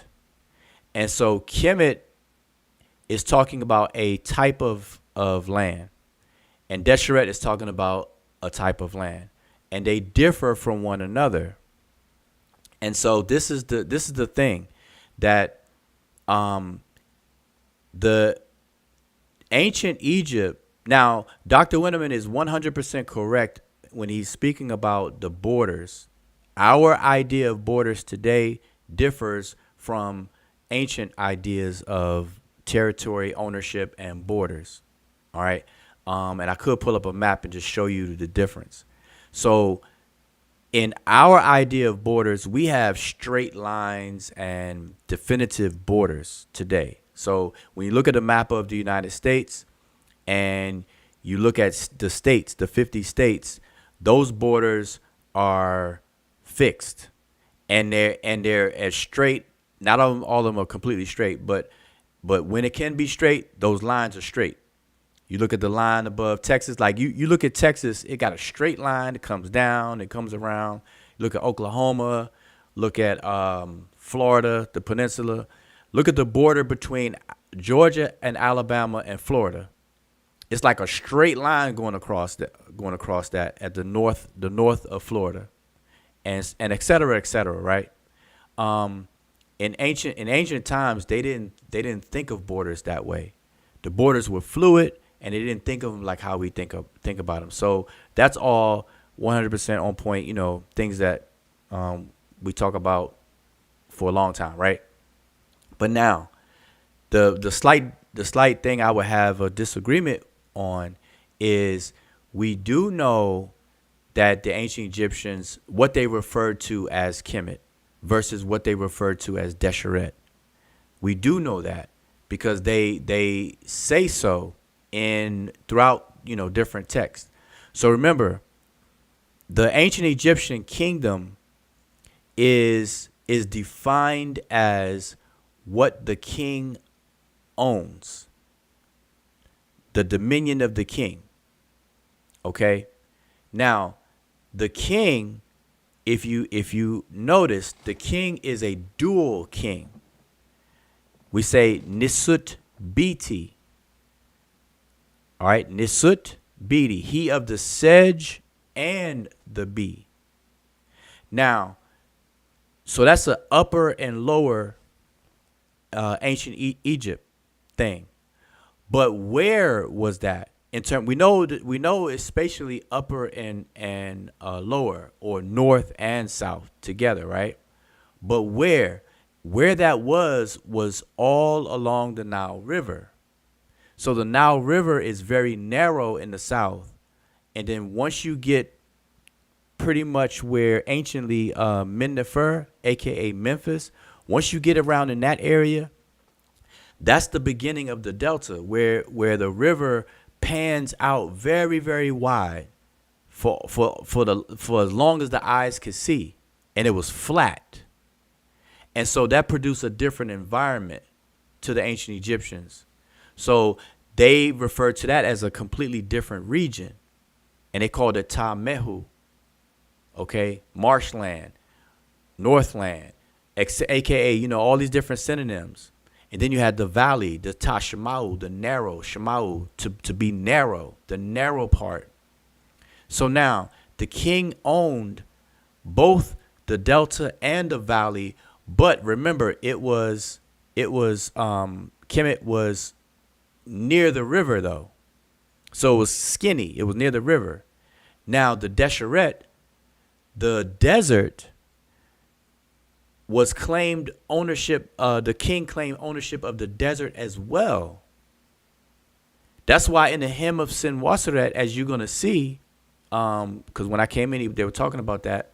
They always talk about doing things for Kemet and bringing the desert up under the belt of the king. Now, y'all going to see that. It's going to make sense to y'all. So the desert was claimed by the king because the desert, although it wasn't inhabitable and it wasn't a place that people went to go live, but it was valuable for many reasons to the king. It was one reason was that it acted as a natural buffer, a natural defense and buffer for the Kemet proper. So what other Egyptologists, and I understand Dr. Winnerman is a philologist, but what other Egyptologists and other experts in the field do when they talk about this, they word it like Kemet proper. So Kemet proper is the delta and the valley, but right next to the river. Then you have Desheret. So you have Desheret versus Kemet proper.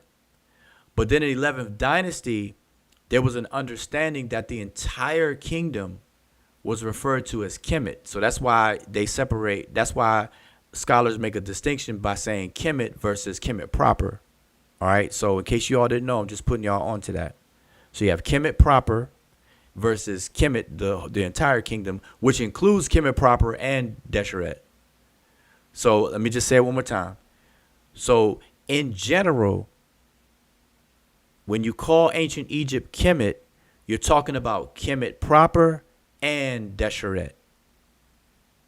And so the desert served, as I said, as a protective zone, protective buffer zone, and it was valuable in minerals and stone quarry minerals, metals, and things like that.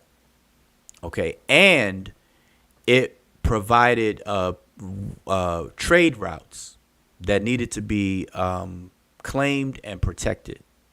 Okay, so the desert served those purposes. So that's why you have the Deshret and Kemet collective, both together under the belt or under the ownership of the two. So because remember, you have the Tawi, you have Neb Tawi.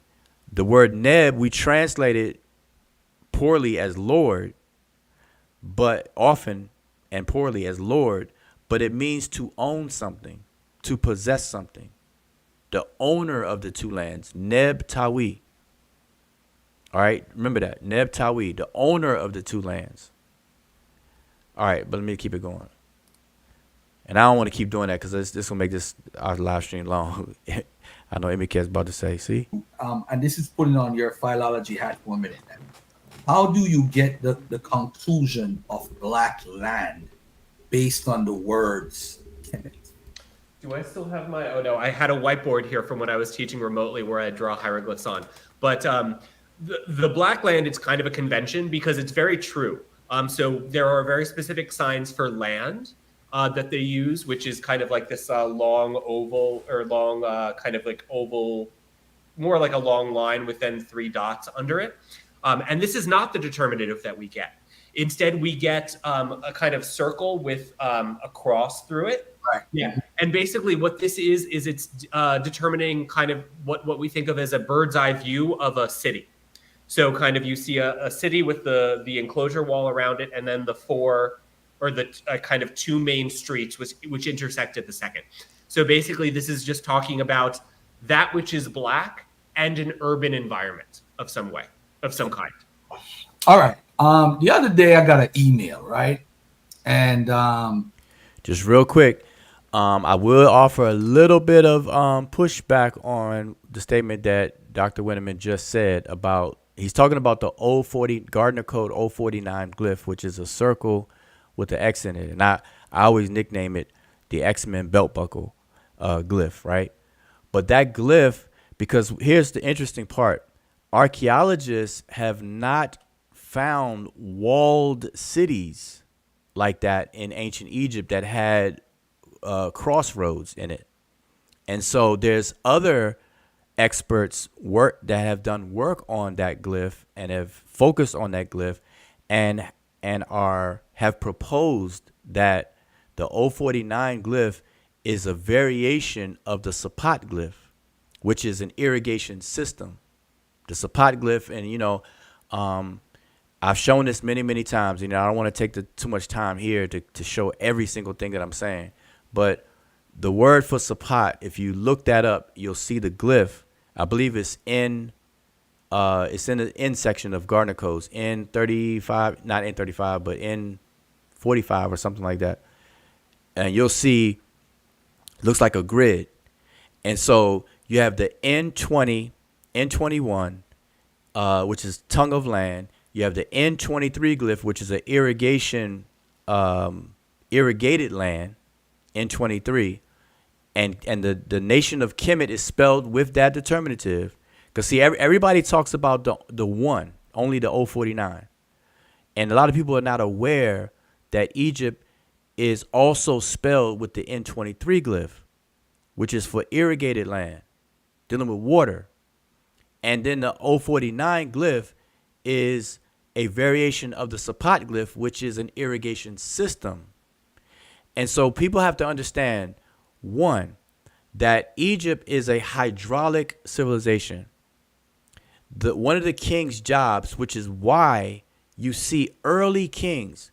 If you look at the scorpion mace head, for example, if you look at the old pre-dynastic and early dynastic iconography of the king will be holding what? Emicat, what does the king hold in relationship to water? The king will hold the hoe. Exactly. So you'll see the king holding a hoe, a big hoe, a hoe. And the reason behind that is because part of the king, a major part of the king's duties and the administration period, the whole bureaucracy of ancient Egypt was to regulate and control access to water. So the irrigation canals, the man-made canals, all that did was extend the river inland a little bit. So it was all the Nile's water, the river's water being channeled in different locations that was regulated in ancient times. And it was regulated from the king on down. And so where people lived and where people gathered was where they had access to water. So every sapat, and by the way, a sapat is AKA gnome, right? So a lot of people are familiar with the word gnome. The Greeks called it gnomes. So people are familiar with the 42 gnomes of ancient Egypt. And you can look at the 42 gnomes for analogy purposes. Look at the 42 gnomes as states, like how we have in the United States. We have 50 states in the United States. So let's compare. Let's make equal or parallel that to the gnomes in ancient Egypt. So let's look at ancient Egypt as having 42 states altogether. So every sapat would represent a state, but then within a state you'll have a capital. So the capital of Maryland is Annapolis. The capital of Georgia is Atlanta, et cetera, et cetera, et cetera, right? So these sapats had a capital or a main temple complex. And so the state, the 42 states in my analogy, is indicated by an irrigation system. Every sapat is indicated by an irrigation system.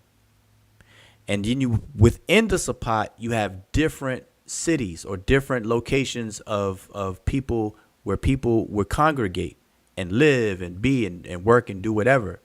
Those were indicated by the 049 glyph, which is a sub of the sapat. So it's all dealing with the flow and access to water. All right, but anyway, I don't want to go on and on about that right now. But you know, we can build off of everything that we're saying in separate videos, future videos. All right, but I'm just kind of giving y'all the short and skinny of this stuff. All right. So the pushback, like I said, will be on what Dr. Winnerman said about the 049 glyph. That is something that is commonly said, but there are experts who have focused on the glyph by itself, you know, and have pointed out that the development of the 049 glyph comes from just no different than how the N23 glyph and the N36 glyph interchange with each other. They're variations of each other. And also with the tongue of land glyph. They're used interchangeably. They're variations of one another. And so 049 is the same. But here's the reason, because I know the question becomes, well, if that work was done by experts and so on and so forth, then why isn't it more commonly known? Why is Dr. Winnerman saying it the way he's saying it? And the answer is simple. When we say Gardner codes, we're talking about a person, Sir Alan Gardner, right? He's the one that categorized these glyphs into their categories, and he labeled them by the alphabet A through Z, right? And every letter was supposed to contain similar glyphs that dealt with the same thing. So, for example, the letter M, as in Mary, are glyphs that deal with vegetation, okay, plants and vegetation, right? The category of N, as in Nancy, is supposed to deal with the sky, the earth, and water. Okay, so all the glyphs in there deal with the sky, earth, or water. The category of G deals with all the birds. So I hope y'all understand that. So now, when it comes to the O49, Gardner classified it as O, the letter O, outside of the water category. So because he did that, and that's stuck, and that's the standard, it's hard for people to readjust your mind to think of it in any other way. So the O49 glyph is in O, and O deals with buildings. The category of O deals with buildings and stuff like that, man-made buildings and all that, offices and buildings and stuff.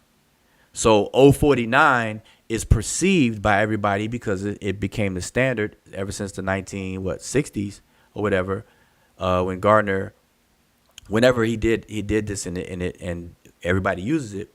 So it's hard to reimagine it in the category of N. So that's the reason why. All right. But the work is out there. You know, maybe I'll share some of it another time. All right. But let me keep going. I gotta play this. The email had to do with the papyri that we were looking at earlier with yeah. So okay. So third, this is right? This is where I came in. So now I'm gonna skip around because I pretty much know where everything is now. I was letting that full front part play to get my real time reaction because I didn't see that. All right. But now I want to skip around. Okay. So I'm gonna skip around to yeah. So he pulled up. I'm gonna let it play, but I'm gonna skip it. So I had some scholars look at it, right? And one of the scholars that looked at it, she responded. I'm gonna read her response, a little bit of it. She said, "Hi Garfield, thanks. It does help because I spent almost an hour yesterday trying to find the word in those photos from that UCL. Didn't even bother to label with page numbers without finding the word, and now I know why. The word is almost entirely a reconstruction, and you could see it from my screenshot. Literally half the Kim sign and half the T sign remain in tiny fragments on the papyrus, and the rest is in square brackets, which means..." Okay, so I'm gonna skip through this. So Garfield is talking about the hymn to Senwosret the third, right? And he's talking about because that recently that came up like while we were MIA, evidently people were arguing over the hymn to Senwosret, something that we already pointed out like since 2019 or whatever, because that's the only place where well, I shouldn't say the only place. It's in one other place, but in that particular papyrus is where you will see Kemet spelled with the seated man and woman with the 3-stroke. Okay, and so Garfield's talking about that, and he's asking about that particular set of glyphs. And in the papyrus, let me see if I go over to when he showed it. Okay, right.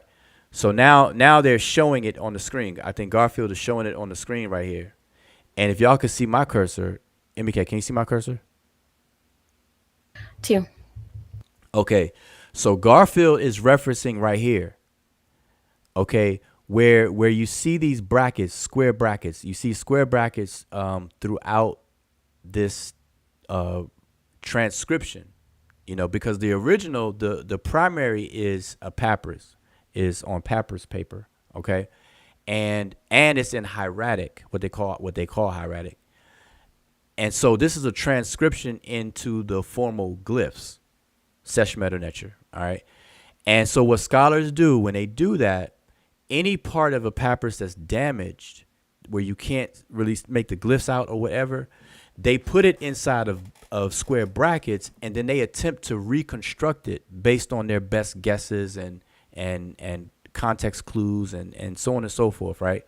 So Garfield is asking about this part right here, which was reconstructed by the person who did this transcription.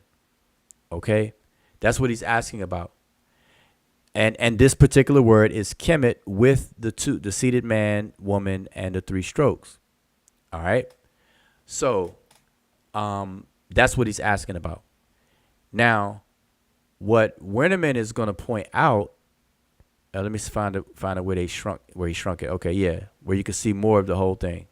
But I got to make it bigger a little bit. I think he shrunk it back down right here. So what Winnerman pointed out is what he correctly pointed out is when people are doing these reconstructions, just like how I said it earlier, they use context clues and different things to the best of their ability that's available to make up these reconstructions when the original is damaged. So the papyrus is damaged, it's like a big hole right here. Okay, but now it can be reconstructed because if you see where this bracket is, you can partly see the I6 glyph sticking out, and you could partly see the bread loaf. So you can see some of the glyph in the original, which helps to give clue to what the rest of it is. But notice these glyphs. So this is the I6 right here, bread loaf right here, seated man, woman, 3 strokes. So make note of that. 1, 2, 3, 4 glyphs. We count the 3 strokes as one glyph, by the way, just so you know. So we have I6, X1, A1, B1, and then Z2. That's the Gardner codes for all these 4 glyphs I just said. All right. Now notice over here, you see the same thing on the right hand side. Same thing. You see it down here, same thing. So that same word shows up 3 times in this same primary source. 3 times. So this allows, in the context of it, this allows the person to reconstruct it fairly accurately, based on the context clues and things like that. So that's what Winnerman is going to say, and that's exactly how you do it, and so on and so forth. So I'm gonna let it play. Before we delve into the complexities of the kind of what a restoration means and how seriously or how critically we should be thinking about a restoration, I'd also like to just point out that one of the valid kind of ways of looking at a restoration is also to look at other portions of the text. So, for example, if we're just talking about this word and whether we should believe that this word appears in the text, fortunately, our answer there is somewhat easy because it does appear elsewhere in the text. Okay, so see, that's what he just said. This word appears elsewhere in the text, and I just pointed out both of those. All right. But I'm gonna skip through this because like I said, I agree with everything he said, and I know you all probably saw the original video, so I don't want to get stuck on that. But it was some things. So now I'm just gonna point out some highlight issues, and indicate if you have any, definitely chime in. All right, let me know the timestamps. Okay, so I'm going to. So he showed the facsimile or the printed copy of the actual papyrus and the shaded area right there where it's damaged. And I believe Ankh is going to pull up. Yeah. So Ankh is going to pull up right here. So this is, so you can see where it's damaged at right here. So it's missing. No doubt about it. Right. So that's the challenge that we all have when we try to look at these primaries. So anyway, so I just wanted to show that. And so now here's where they show this image. Okay, so let me rewind it back a little bit. I want to hear what he said about right here. As we get into the meat of it. Yeah, I'm gonna put it real clarity. So this is this one that we see a lot of everybody fighting over. They fighting over. That's they're fighting over this glyph. They're fighting. There you go. Okay. They are fighting. They fight. This is what the reconstruction, based off the reconstruction, they got. Okay. Right now, people are speaking about this in absolute, Jonathan. Like, yeah.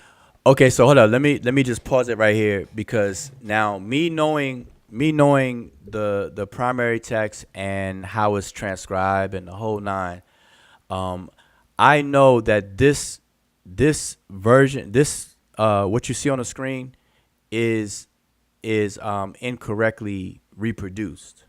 But I know, so you had to take the owl away. The owl doesn't exist. So if I go back, let me show you. Let's go back to it right. Right here's a good one. All right, let's go back here. What I want you to notice, if y'all could, hopefully y'all can see my cursor good. Notice that we have the I6 glyph, and then the bread loaf is under it. Then the two people, and then the plural stroke. There's no owl. And the same thing right here. There's no owl. Even over here in the reconstructed one, it's no owl. The owl is after. That's a separate word. See, it's the I6 bread loaf, the two people, and the stroke. Those are the four glyphs, not the owl here. So that's what people confused.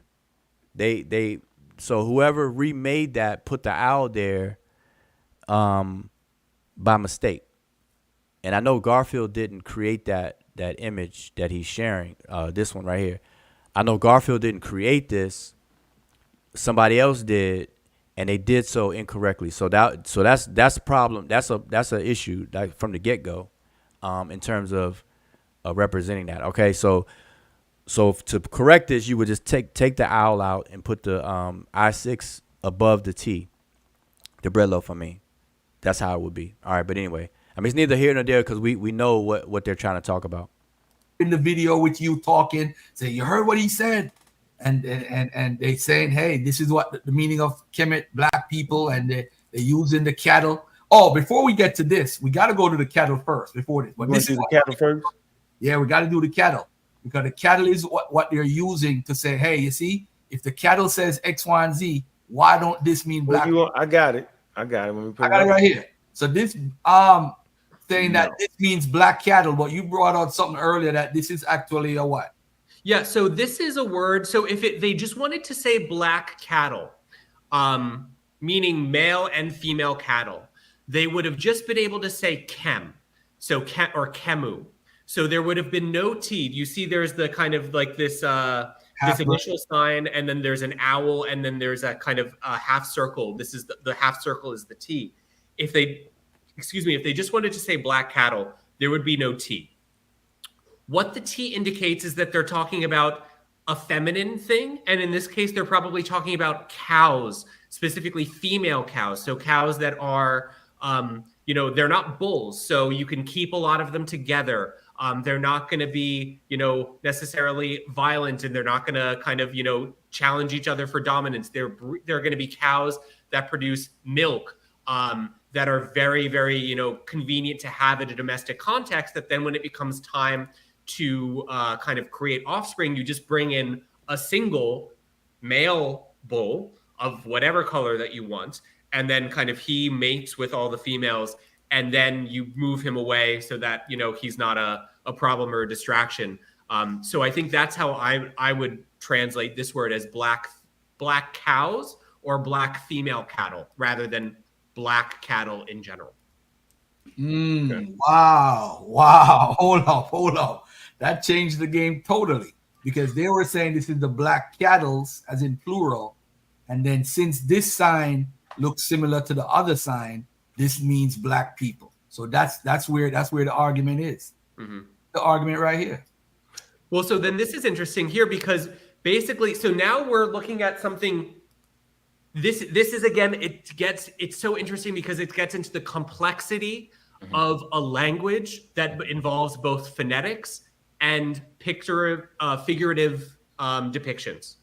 So you might look at this, if we got rid of the two-seated people and the plural strokes below them, we might look at this and say, oh, this means black women. But then we clearly see in the classifiers that there is both a man and a woman. Mm-hmm. So therefore, we have to understand this differently. But we still have to take the T into account. Again, if they just wanted to say black people, if they're saying a plurality of male and female individuals, then they default to the masculine plural, just as many contemporary languages do. If there's a kind of a mixed group of men and women, you can use the masculine plural instead of, and you don't use the feminine plural. The Egyptian language worked the same way. But here we have that T. So now we have to take that T into account. So basically, this now, if we take the T into account, it must describe the abstract notion of that which is black. But then there are people that are said to be belonging to that which is black. So this is a word, this is a grammatical term that is in Semitic languages called a nisba. And it's basically when you take an adjective or concept and make it a noun. So instead of saying like, what's a good example? Instead of saying like the verb to be happy, you say the happy one.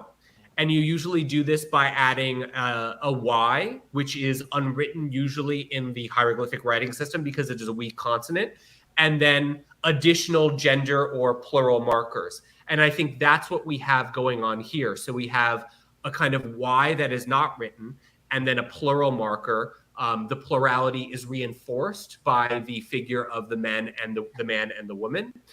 So basically, this means those who are of Kemet. So let's stop there. Now notice what he did. This is very important. See, this is preaching to the choir again. So this is something that I've been teaching for a very long time.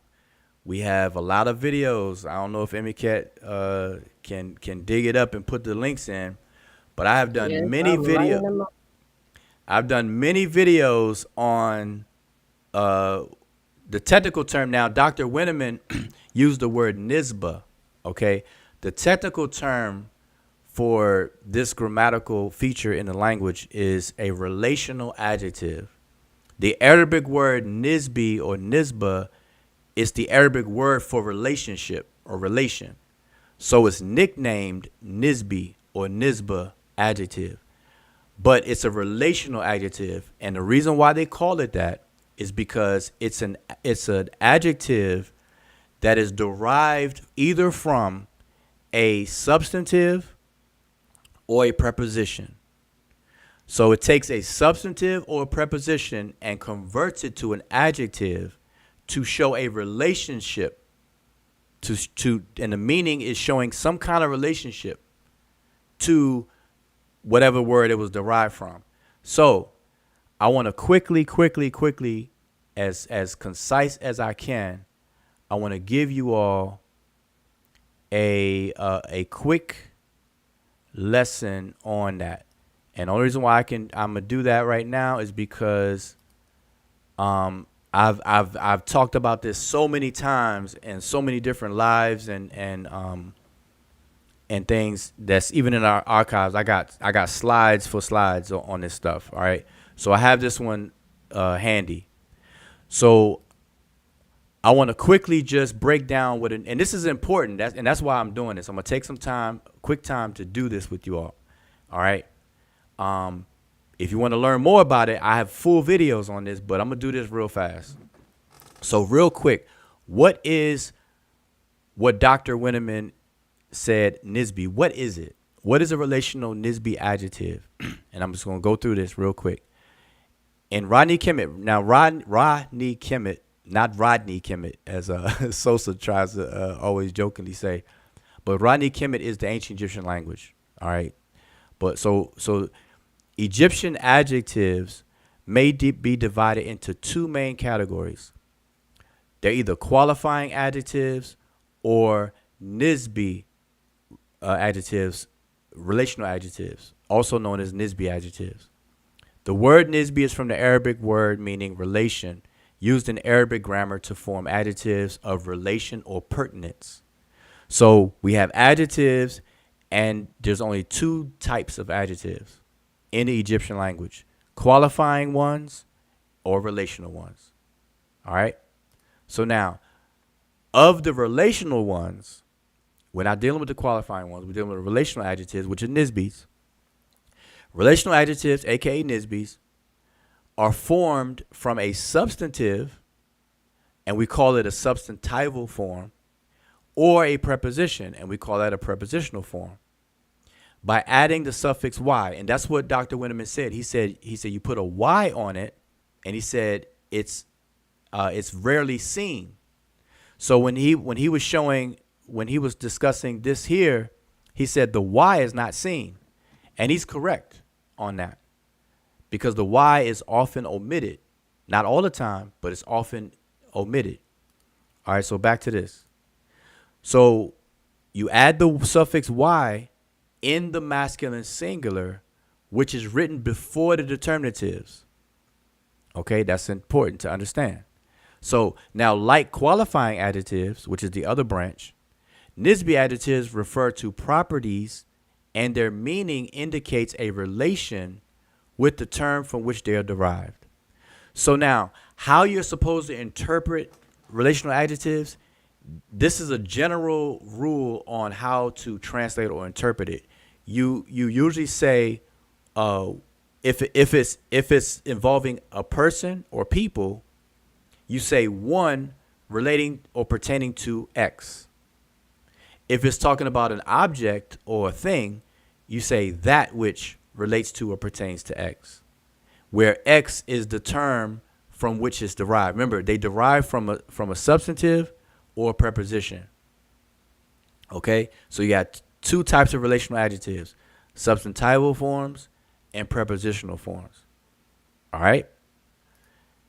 Now, out of these two, I'm going to quickly break down the substantival form, okay? And for those who don't know, substantive is what a lot of people call nouns. But there's a reason when you study grammar that you should use substantive and not noun, okay? But for the sake of this conversation, I just want you all to know that when I say substantive, in general, we're talking about nouns. All right, but technically adjectives are also nouns, but I don't want to confuse anybody, so just follow what I'm saying. Now, in terms of the substantival forms, the substantival form of a Nisbe that is derived from a substantive and shows the same declensional endings as qualifying adjectives. So here's the formula. So you have the substantive itself, then you have a y, and then you have whatever endings. And that's what Dr. Winnerman just said. Okay? Hopefully I don't need to rewind that for y'all to hear that. But that's what he just said. He said the y and plus endings. Okay? Now, when a Nisbe adjective is derived from a substantive, that substantive may originally be masculine or feminine. Regardless of the gender of the original substantive, the resulting Nisbe will have a full set of adjectival endings expressing gender and number. That's where you have endings right here. Okay, so you see the endings. These endings right here will supersede whatever endings the substantive originally had. So the substantive could be masculine, but the Nisbe could have a feminine ending. Therefore, the whole Nisbe will be feminine, and vice versa. Okay.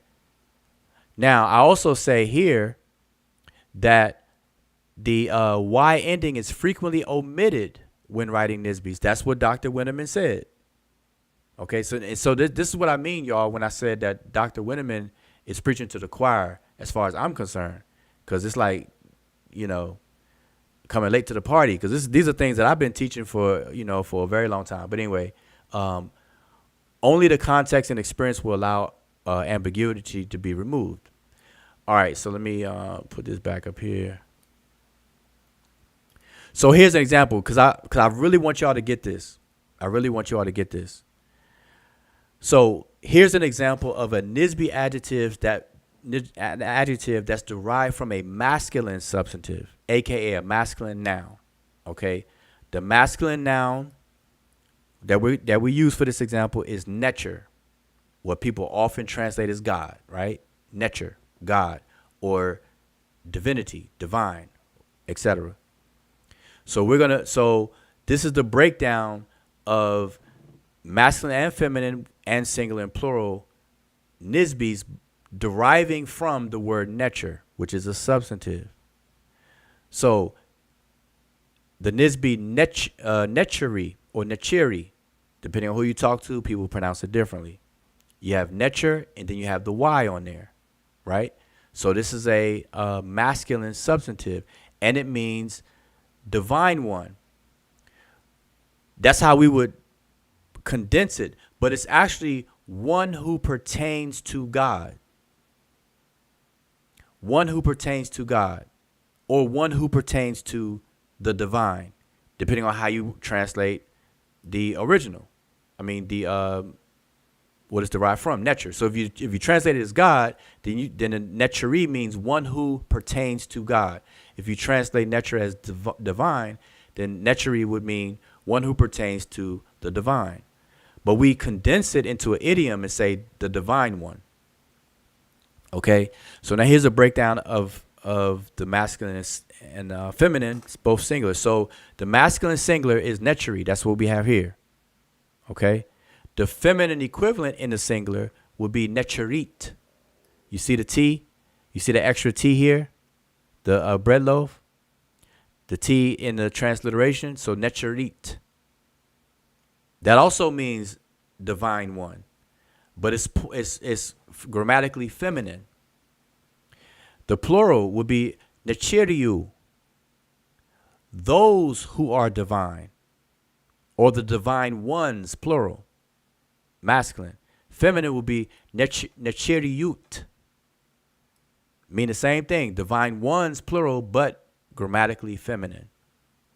Okay, so that's a breakdown of coming from a masculine substantive.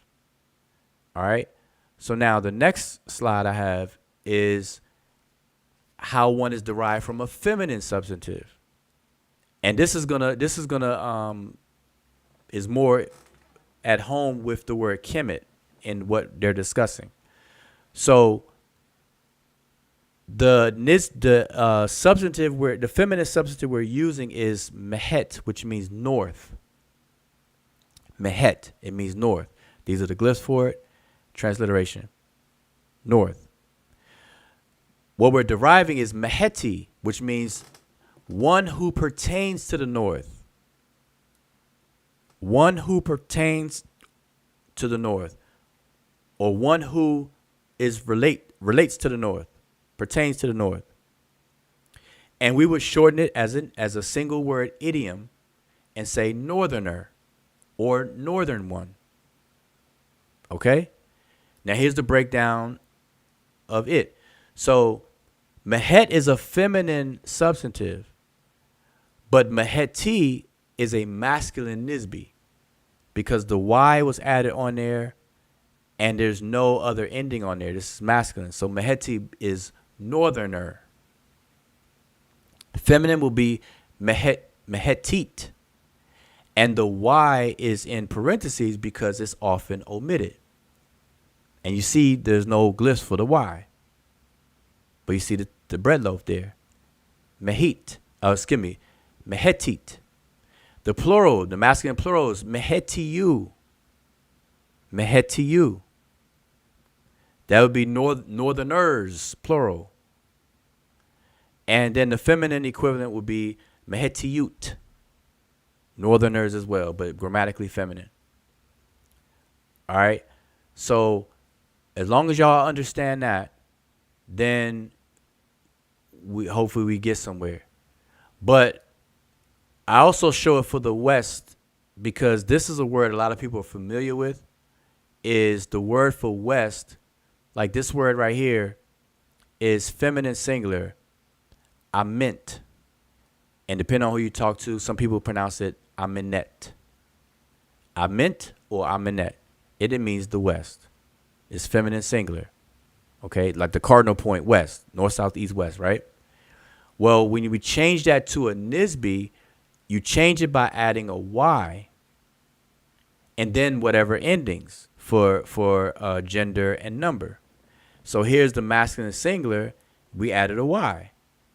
Amenti. That means westerner. And the feminine equivalent is amentit or amenetit, depending on who you talk to.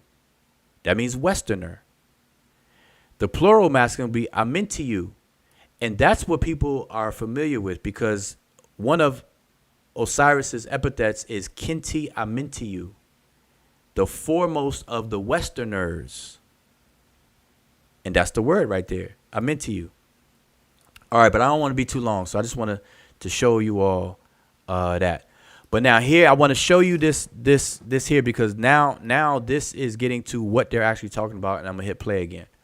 So we have a masculine and feminine form of Kim. Now here's what needs to be critically important.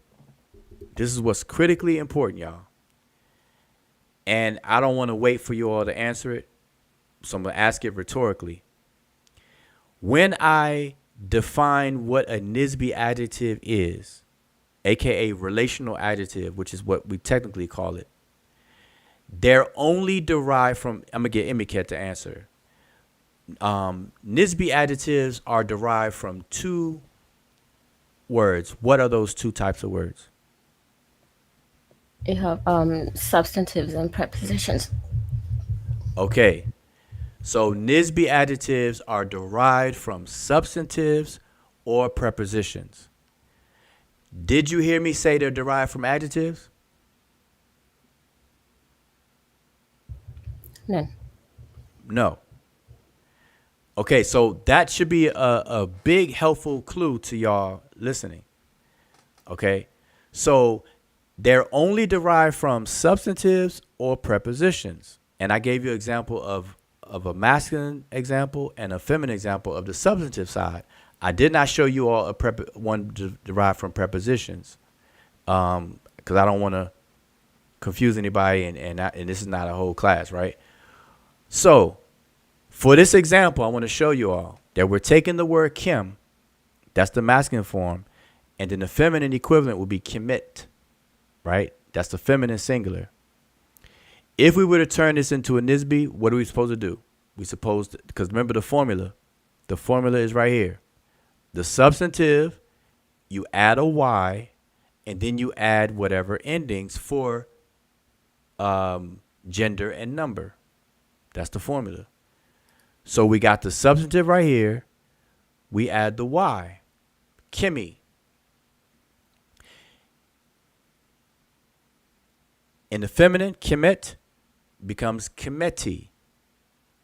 Now, the Nisbe, the original word here is feminine, Kimet, grammatically feminine, but the Nisbe ends up being masculine, and both of them are singular. So Kimeti will be one who pertains to what is derived from is Kemet, one who pertains to Kemet. And because Kemet is a place, it's talking about one who pertains to that place. And in English, we refer to words that connect people to a place as demonyms. And I have a whole video on demonyms. So Nisbe adjectives were used by the ancient Egyptians to create demonyms when it comes to people and places. Okay? So it's one who pertains to the place Kemet. And today we would likely say just Kimite. That's a Kimite. Same thing way we would say Canadian. One who inhabits Canada. One who is of Canada. A Canadian. So one who is of Kemet or pertains to Kemet, it will be a Kimite. All right. Moving along over here. So now we have Kemetit, which would be a feminine Nisbe. It means the same thing. One who pertains to Kemet, but it'd be grammatically feminine. Now we get into plural. So now we have Kemetiu, those who pertain to Kemet. So now we would say Kemites, plural. Or Cometians, as some people like to say. And the same thing, this is the feminine equivalent, would be Kemetiut. All right, so anyway, that's what Dr. Winnerman is saying. And we have videos to break all this stuff down. So I'm going to get back to the video and play it, because that's what he's talking about right here. That's what you're looking at. That's what he's saying you're looking at. You're looking at a Nisbe, and it's talking about the inhabitants of Kemet. It's not talking about people's skin color. It doesn't mean black people. It's connecting the people to the toponym, to the place, the inhabitants of Kemet. So maybe those who are of that which is black, those who belong to it, those who are associated with it, in the most general terms, in the way that it's normally translated, in a way that I know, again, I know is causing debate, but might be Egyptians. See, he said Egyptians. This is a word that's saying Egyptians.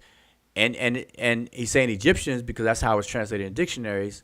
But it's the inhabitants of Egypt. Like Canadians, what are they? They're the inhabitants of Canada. Americans, the inhabitants of America. Brazilians, the inhabitants of Brazil. So Egypt, and you say Egyptians, the inhabitants of Egypt. But if we switch it to Kemet, the inhabitants of Kemet. That's it. That's what you're dealing with.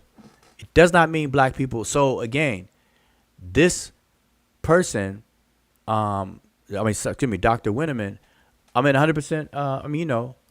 Like I said, preaching to the choir. Black people. All right, so let's keep on going. Okay, that was very definitive. We won't be arguing that anymore. Another thing too. If they're already black, why do they need to write that they're black? Yeah. See, that's a good point that Garfield made too. Again, from earlier, if everybody's black, why would there need to be point? That's like being in a room full of, and I use this example all the time. That's like me being in a room full of 200 men, 199 other men, and I make up 200. Why would I have a need to point out that I'm a man in a room full of men? It makes no sense. So if everybody's black, why would there be a need to point out that you're black? I mean, that's just straight logic without any fillers or additives. That's just some should be common sense. And that's the point Garfield's making. But I want to skip it. I want to skip it to when he brought this up right here. All right. So this next thing. Okay. Yeah. I'm going to play it. This is you talking. Okay, here we go. It's really interesting because you have, so the interplay of art and... Wait. In case y'all didn't see when Garfield originally played this, like I did, right now Garfield, because I'm skipping around, I just want to tell y'all, Garfield is playing a video clip of Dr. Winnerman being interviewed by Smash Rockwell. Okay, so just so y'all know, because I don't want to confuse y'all. And text is something that obviously the Medew Netcher not only allows but encourages. So in a way, you could even think of these four cattle as being the classifiers of the words. But it's really cool here because we have it's like they're collecting all these, like literally a rainbow of cattle. So the bottom one is the black cattle. The one above it is the red cattle. The one above it is the white cattle. And then the one above it is sob. That means kind of multi pattern. Yeah. Continue. No, I mean it's just a really interesting example because and again what I would say is going on here, because this is in the Temple of Ramses III, and so basically what he's trying to do, what it's in his interest of doing, is to show control, because he's the one that's holding the leashes of all of these cattle, that he's kind of in control of all the different ethnicities or breeds of cattle, just as he is in control of all the different peoples that might live in the world. Okay. All right. Got that. Was he trying to, were you trying to say that those cattle is equivalent to people? Not directly, certainly not. Basically, I was trying to make a point on authoritarian control and kind of patriarchal systems of power. And what they often do is they want to, and we see this in terms of especially empires, where you want to kind of collect different things of diverse origins and kind of put your stamp on it to show your power. And so basically what I was saying is that what Ramses is probably doing here is he's saying, like, look, I am in control of all these different breeds of cattle. So some cattle that are multicolored, some cattle that are white, some cattle that are red, and some cattle that are black. And that this is comparable, not directly equivalent with, but comparable with examples of, for example, the pharaoh smiting people, and these people are kind of represent many different cultures, many different ethnicities. So I was kind of not saying that there was a direct one-to-one comparison here, but just that this is another feature of authoritarian control, where again, what you try to do is you try to first enumerate and describe the world so that then you can collect and control it. I thought so. Okay, so I got to pause it there. And I think that was great. The only thing I have to say with that is I wish Dr. Winnerman would have informed both Jonathan and when he responded just now to Ankh and Garfield, that he described what that scene is about. Okay, so when you see that scene, let me just bring it back so I could to where the picture is. Right here, right there. Okay, now when you're looking at this scene, it number one is cropped, and we got to be careful when people crop pictures. I mean, you have to do it because obviously you can't take a picture of a whole wall and show it without it being so small, right? So I get it, but we have to, just be mindful of when pictures are cropped. But those 4 cows are attached by a rope, and the king is holding the ends of the other ends of the rope. Now, what I wish Dr. Winnerman would have discussed was that this is a ritual that's part of the Heb-Sed festival, the Sed festival, which is a Jubilee type festival where a king goes through different physical displays to show that he's physically and mentally fit to rule. And it's an entire festival that involves several different rituals that involves the king directly, and then some that involves a lot of other people. And so this is a particular ritual called driving the 4 cattle, or the 4 cows. Driving the 4 cows. And so when you look into this, and this is what people should have been doing, and not allowing people to talk about this black of the black stuff. And I'm telling y'all, don't let the anachronists fool you all. Like they got you all are tied up into this arguments and stuff like that. And it I'm disgusted with it because it should have been over a long time ago. But anyway, this scene is from the driving the 4 cows. And so what the king is doing is, or the reason why they do that is because the king, each of those cows represent a cardinal point. And the Egyptians colored the cardinal points. So you have north, south, east, and west. North, south, east, and west. And so driving the 4 cows is to show, now this is what Winnerman definitely, now he didn't say anything wrong. So I don't want to act like I'm saying he's wrong on anything. I just wish he would have elaborated further and mentioned the ritual so that people could look it up. So I'm mentioning it for you all, okay? I want you all to look up driving the 4 cattle, which is part of the Sed festival, okay? So I'm giving you all that to look up. But during this festival, just a quick gist of it, during the festival, he's showing his dominion over the 4 cardinal points. In a nutshell, that's it. He's showing his dominion over the 4 cardinal points that he has authority and control over. Now, does that mean literally over the 4? Because if you say you got control over the 4 cardinal points, that's the whole planet Earth. No, this is, a lot of things are figurative and, allegories, metaphors, and things like that. So these are associations that metaphorically represent the dominion of the king. And there's another ritual that's related to this called dragging the 4 merit chests. It's called merit chests. Okay, and he drags those chests pretty much along this for the same kind of reasons, and it's to offer it to the deities to let the deities know that he got everything under control. This the king that is. So it's a constant reminder. Remember, the said festival is a jubilee type of festival where the king, after so many years of ruling, he proves himself that he can continue to rule. And so these rituals are performed. It has nothing to do with people's skin color at all. Nothing. These are colors that are equated or associated, figuratively associated with the cardinal points. All right? So y'all keep that in mind.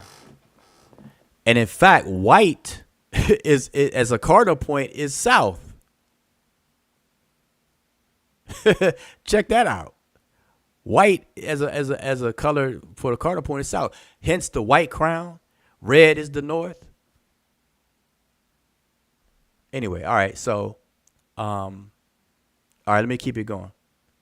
So I want to get through these points and then maybe spend a little bit of time. I'll open the panel up and whatnot. So let me just hit play. So like I said, overall, y'all are hearing me. Overall, earlier, I agree 100% with what Garfield was saying. I agree 100% with what Ankh was saying. I agree 100%. Well, not 100 because I told y'all a slight little adjustment that I'll make with what something that Dr. Winnerman said. But for the most part, this is choir. This is preacher to the choir. All right, but let me find something else. What else did he bring up? I think Emmy Cat, I think it's on you. Like what you had some timestamps? Yeah, I think at the 58, 48, or 49 around there. 58? Yeah, Okay. 58 minutes. Okay. Let me go right about there and see what's good. All right. So now, again, you all, if y'all just tuned in, once again, I appreciate y'all tuning in, but I'm giving my commentary, and I summarized it first so everybody would know that I pretty much agree with everything that was said, and I'm just highlighting some things, and it's only like two very small things that I would say or offer different that I may have an issue with, but other than that, it's pretty good. So I'm skipping. So that's why I skip so much, right? I know you all can look at the video because this is 2 months old and stuff. And this is my first time seeing it, the whole thing. Okay. So, MK, so you said start here. I'm gonna hit play. Which are different from those normally or historically practiced in the Nile Valley. So it's probably a situation where we look at it and we see chaos, but the people that were in charge of it probably saw more order than we do. But I think the Nubian pharaohs certainly looked at this and saw chaos and then wanted to restore a more traditional pharaonic order, wanted to kind of... Oh, I do want to say this, though, and I'm going to say this till the wheels fall off. I am against using the continual use of the word Nubian because it's very, very problematic. And I did a whole video on why. Okay, so y'all check that out, and maybe I'll go over that again. But it really is, and I substantiate why I say that. Okay, so but I know what people mean. I can figure out what people mean when they use it and stuff like that. So I don't make a big fuss about it when other people do it.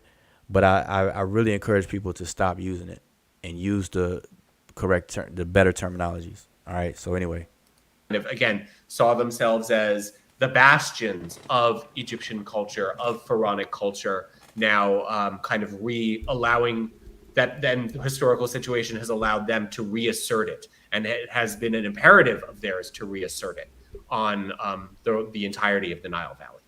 So, okay, I hear you. So there's people that say, well, the reason they did that because they was the original Egyptians.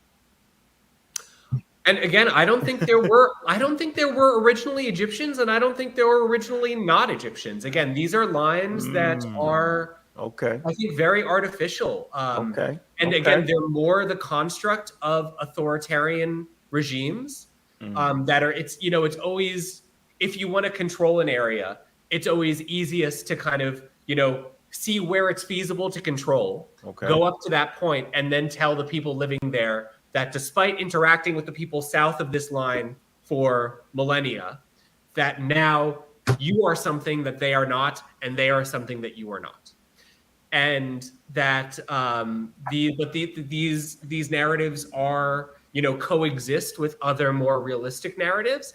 And MK, let me know when to stop, because I'm going by your timestamps. Okay. So I'm gonna keep going. And can be challenged. And I think that's kind of something that you see, again, from a different authoritarian perspective, but still an authoritarian perspective.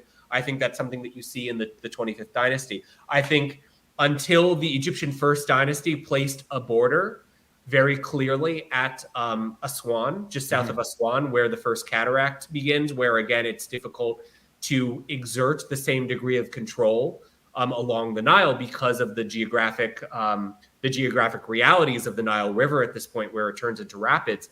I think that before this point, there was no border between Egypt and Nubia, that these people just saw themselves as being inhabitants of this region. And then it was only when the First Dynasty comes in and says, nope, here's our boundary, that this is where Egypt was created to some extent.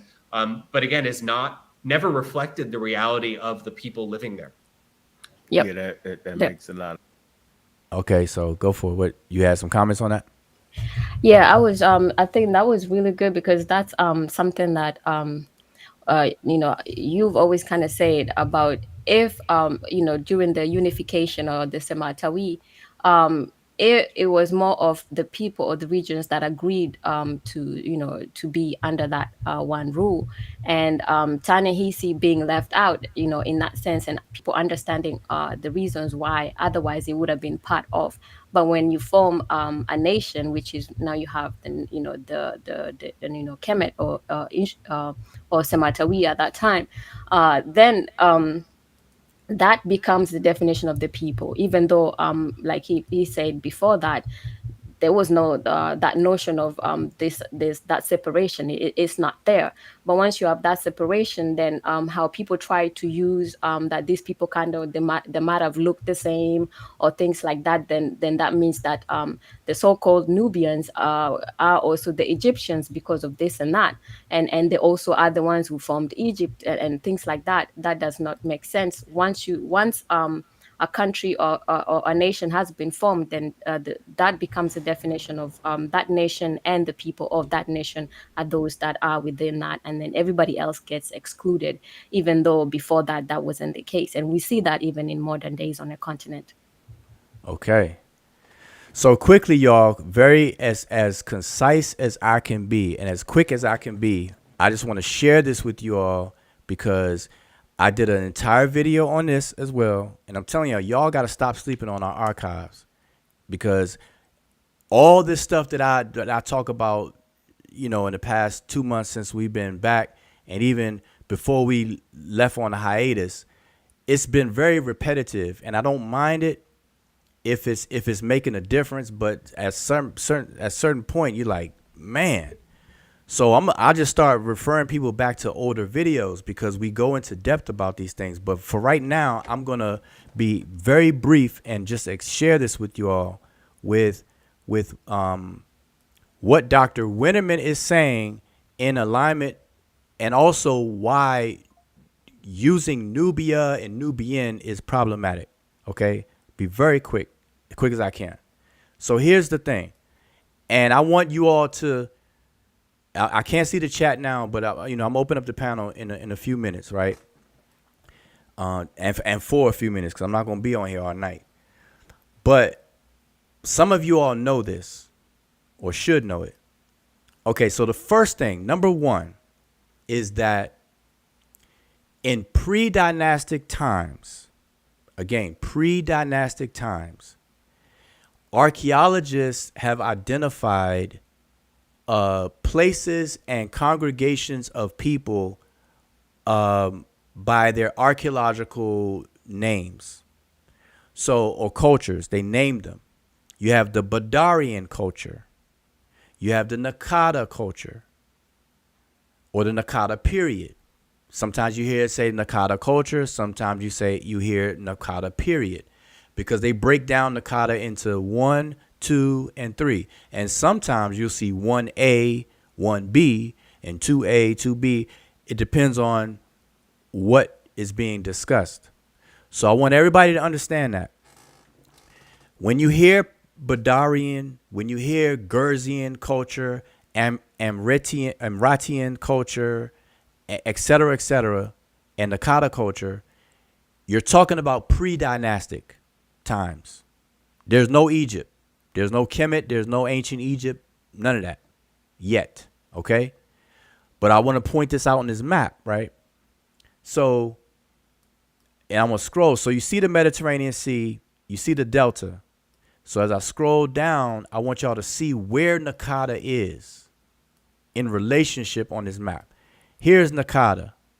Now, how you cannot always easy to identify Nakada is, notice the Nile River comes down pretty smooth at a slant. Then all of a sudden it has a bubble. It like sticks out right there. Then it comes back and it's smooth again, going down. So that bubble right there is where Nakada is. This whole area right here is pretty much what they're calling Nakada. Look at the close proximity it is to Waset, a.k.a. Thebes, a.k.a. Luxor, a.k.a. Karnak. All those names are the same place, okay? But the Nakada is the archaeological name designation. The ancient Egyptians called this area Nebut, which means gold. If we were to Romanize the word Nebut, if we were to Romanize that word, we would say Nubia as a place. Nubia. Okay? So, Gold Town or the gold place, if Romanized, would be Nubia. Now, that's important to know, because from this area, Nakada, all the way down to roughly about right here, right where the river folds back on itself. You see how the Nile comes down? I mean, it flows this way. So we would start south and it flows this way. Then all of a sudden it curves back on itself. Then it curves back again to go in the northern direction. Right around this area here is where a place is not written on this map, right, that I'm showing you, but it's a place called Kustul. So roughly from this area all the way up to Nakada, that area and all the people between those two areas are the seeding people and culture and ideologies and things like that incubated and emerged to what later becomes dynastic Egypt. Okay, and like I said, we did a whole video on this. All right, now what I want to point out that Dr. Winnerman is saying is, so, and when y'all look this up, I want y'all to look this up. You're gonna find that the Nakada culture is the preeminent major seeding culture that produced ancient Egypt. And the archaeology on this, the material culture, shows that the organization started here and it went south. Then it went north. I will repeat this. The Nakada culture and the material culture, the evidence shows that this, as far as movement, this went in a southern direction before it went to a northern direction. And it went south as far as it could go in terms of organizing and unifying people. But as Dr. Winnerman rightly said, they didn't have concepts of borders like we have today. So you have people living around here, and then you have people exerting authoritative dominion and ideals and control of the water, the river, this, that, and the third, that say, hey, well, listen, we setting up shop and we're going to put a border down here, right here. Okay? So it goes southward first and then in the northern direction. But like I said, that's a whole, we did a whole show, and I don't mind talking about that again. But I want everybody to understand that, because this is something people have to understand, that the people, when I say Nubia today, like when people say Nubia today, they're talking about everything south of Aswan, south of the first cataract. They call this Lower Nubia, and you go further down, they call it Upper Nubia. But there is no country called Nubia. Right now, we're talking about, if in modern time, we're talking about Sudan. That's why it's better, if you're going to say ancient Egyptians, then parallel that to and say ancient Sudanese. For the comparison. Don't say ancient Egyptians, then say the word Nubia, because there is no Nubia. There's no country called Nubia. The ancient Egyptians didn't call that area Nubia. They just didn't. So what the ancient Egyptians called this area, beyond their border that they established, that they eventually established, they called it Nahisi, Ta Nahisi, the region of Nahisi. And they call everybody that wasn't them down south the Nahisiu as a collective term. And that meant the inhabitants of the area or the region of Nahisi. The Nahisiu is a Nisbi adjective. When I say Nahisiu, that is a masculine plural relational adjective. Nisbi. We just went over that. Those who pertain to Nahisi, the place. Ta Nahisi. Okay. Now people are calling those Nubians today. And so they say, matter of fact, the video where I explain this is called The Mother of Egypt. It's a lesson to Chief X, when Chief X was mixing this all up. Okay, so that's on our channel. But so that's what people have to understand, that the Egyptians saw the people south of their border as different than them, other than them. They distinguished themselves apart from them. So don't allow anybody to tell you that the Nubians are the same as the Egyptians. That's a lie. Because when they say Nubians, they're talking about the Nahisiu. And the Egyptians clearly distinguished themselves from the Nahisiu. So don't let anybody lie to you about that. Now, did they intermarry? Yes. Did they trade? Yes. Did they fight? Yes. Did they occupy the same territory? Yes. In terms of the southern border, like any country. Every country on the planet pretty much engages whenever you have border towns. Like, look at Texas in the United States. I don't know who in the chat lives in Texas, but any of y'all live in Texas. Name some southern cities of Texas. Whatever cities you name, I guarantee you that the closer you get to the border of Mexico, the more inter-exchanging you're going to have with Mexico. All border towns are like that, even in modern day. So you're going to have that. But the ancient Egyptians distinguished the people south of them from themselves.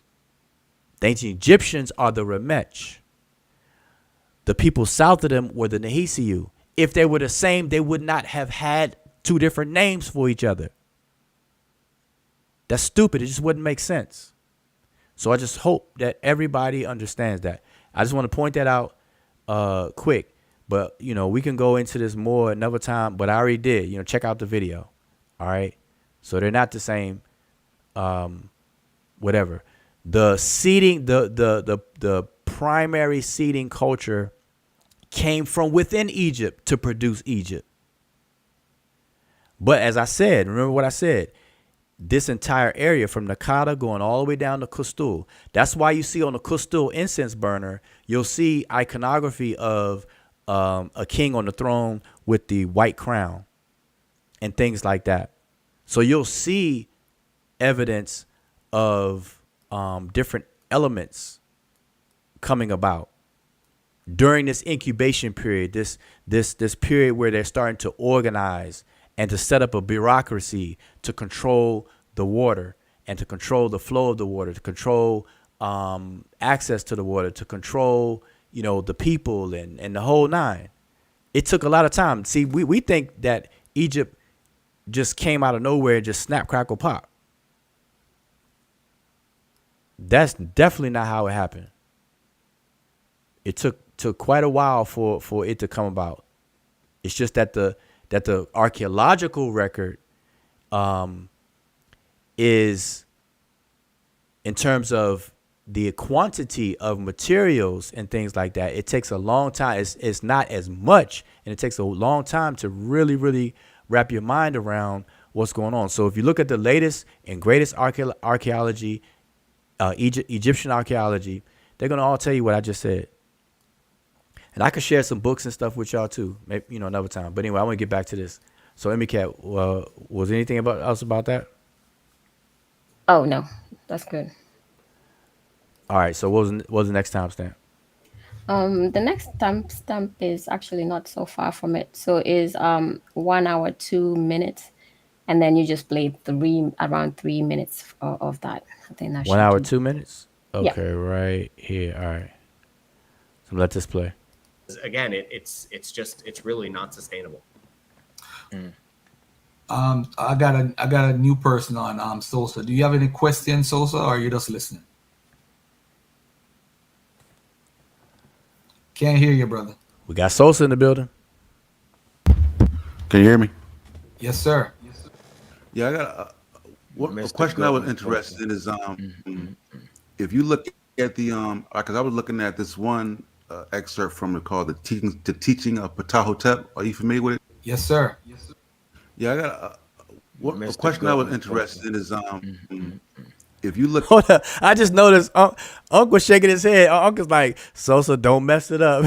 Did y'all hear that? I don't know. I don't know if that's what Uncle was saying or not, but Uncle shaking his head. But because I saw this part, so everything was all good. I'm gonna let it play. At the because I was looking at this one excerpt from it called the teaching of Ptahhotep. Are you familiar with it somewhat? Yeah. Okay, in the passage, right? Because I'm using the TLA and I'm using ChatGPT to kind of get an understanding of it. And in this passage, it talks about it said the quote is, "One does not learn from a scribe who does not know a black person," right? And it says so one does not learn from a scribe who doesn't know a white person, right? So when I go to ChatGPT, it breaks it down as meaning that the black person in that is a scribe who doesn't understand the practical aspect of life, and white is like both points are basically metaphorical, dealing with skill position. Is that accurate?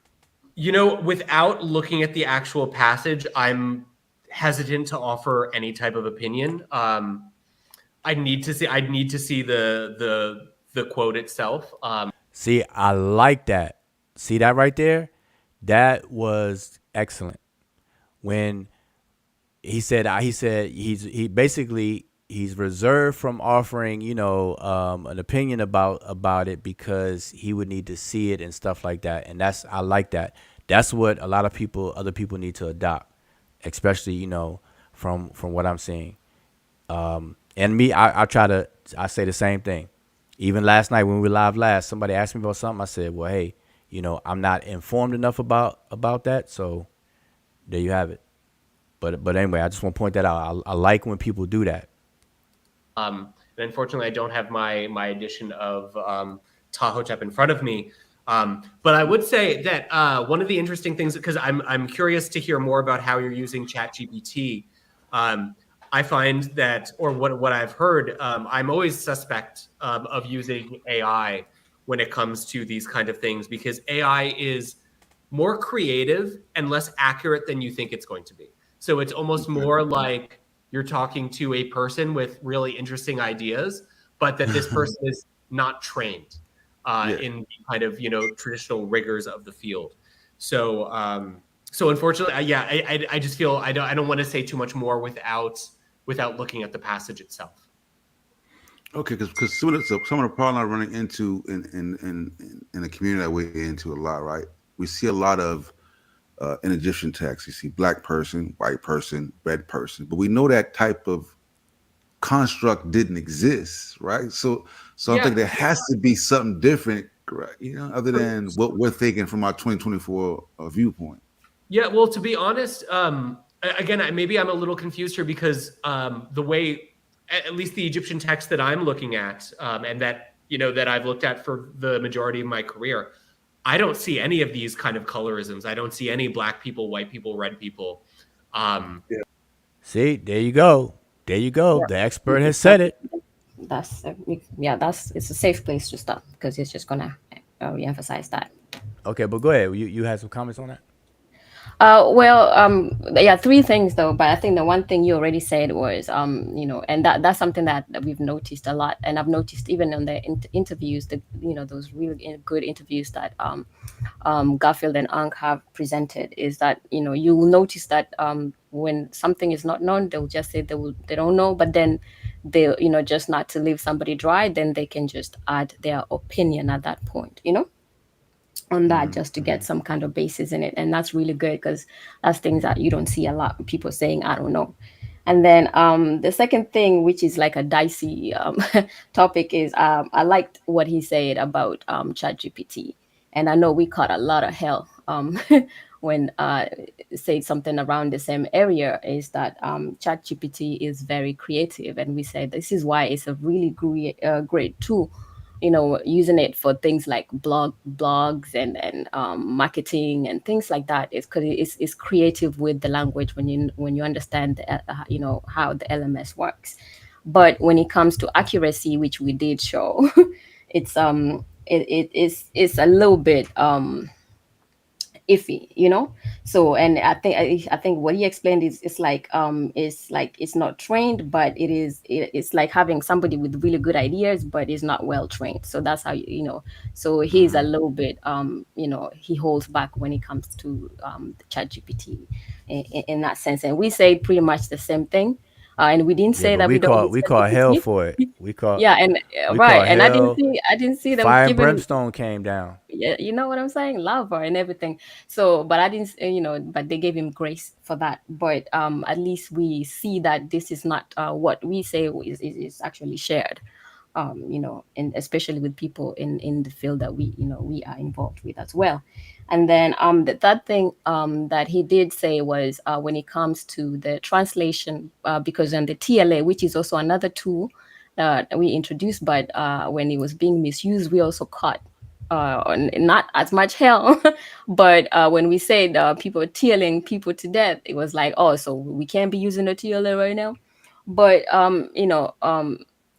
obviously he didn't know, because Sosa wasn't able to present his search that he has on the TLA, to that resulted to the black man and things of that nature. But what he did say that throughout his studies, looking at the text and things of that nature, because he is an epigrapher as well, so that he has never seen anything to do with white person, black person, red person, and things of that nature. So that is something that we've tried to let people know a lot. But it's good that that is what's emphasized in that Yeah, case. And I hope in that that sense of colorisms though, because they right, do. right, We know that they obviously had eyes and described objects and people as whatever color or different attributes and stuff, but not the colorisms that, because that's what Sosa was saying. Was like yeah, even before that, Sosa said that, how's that possible? We're looking at through our 2024. I think Sosa said 2024 eyes and whatever, and so he's responding to that.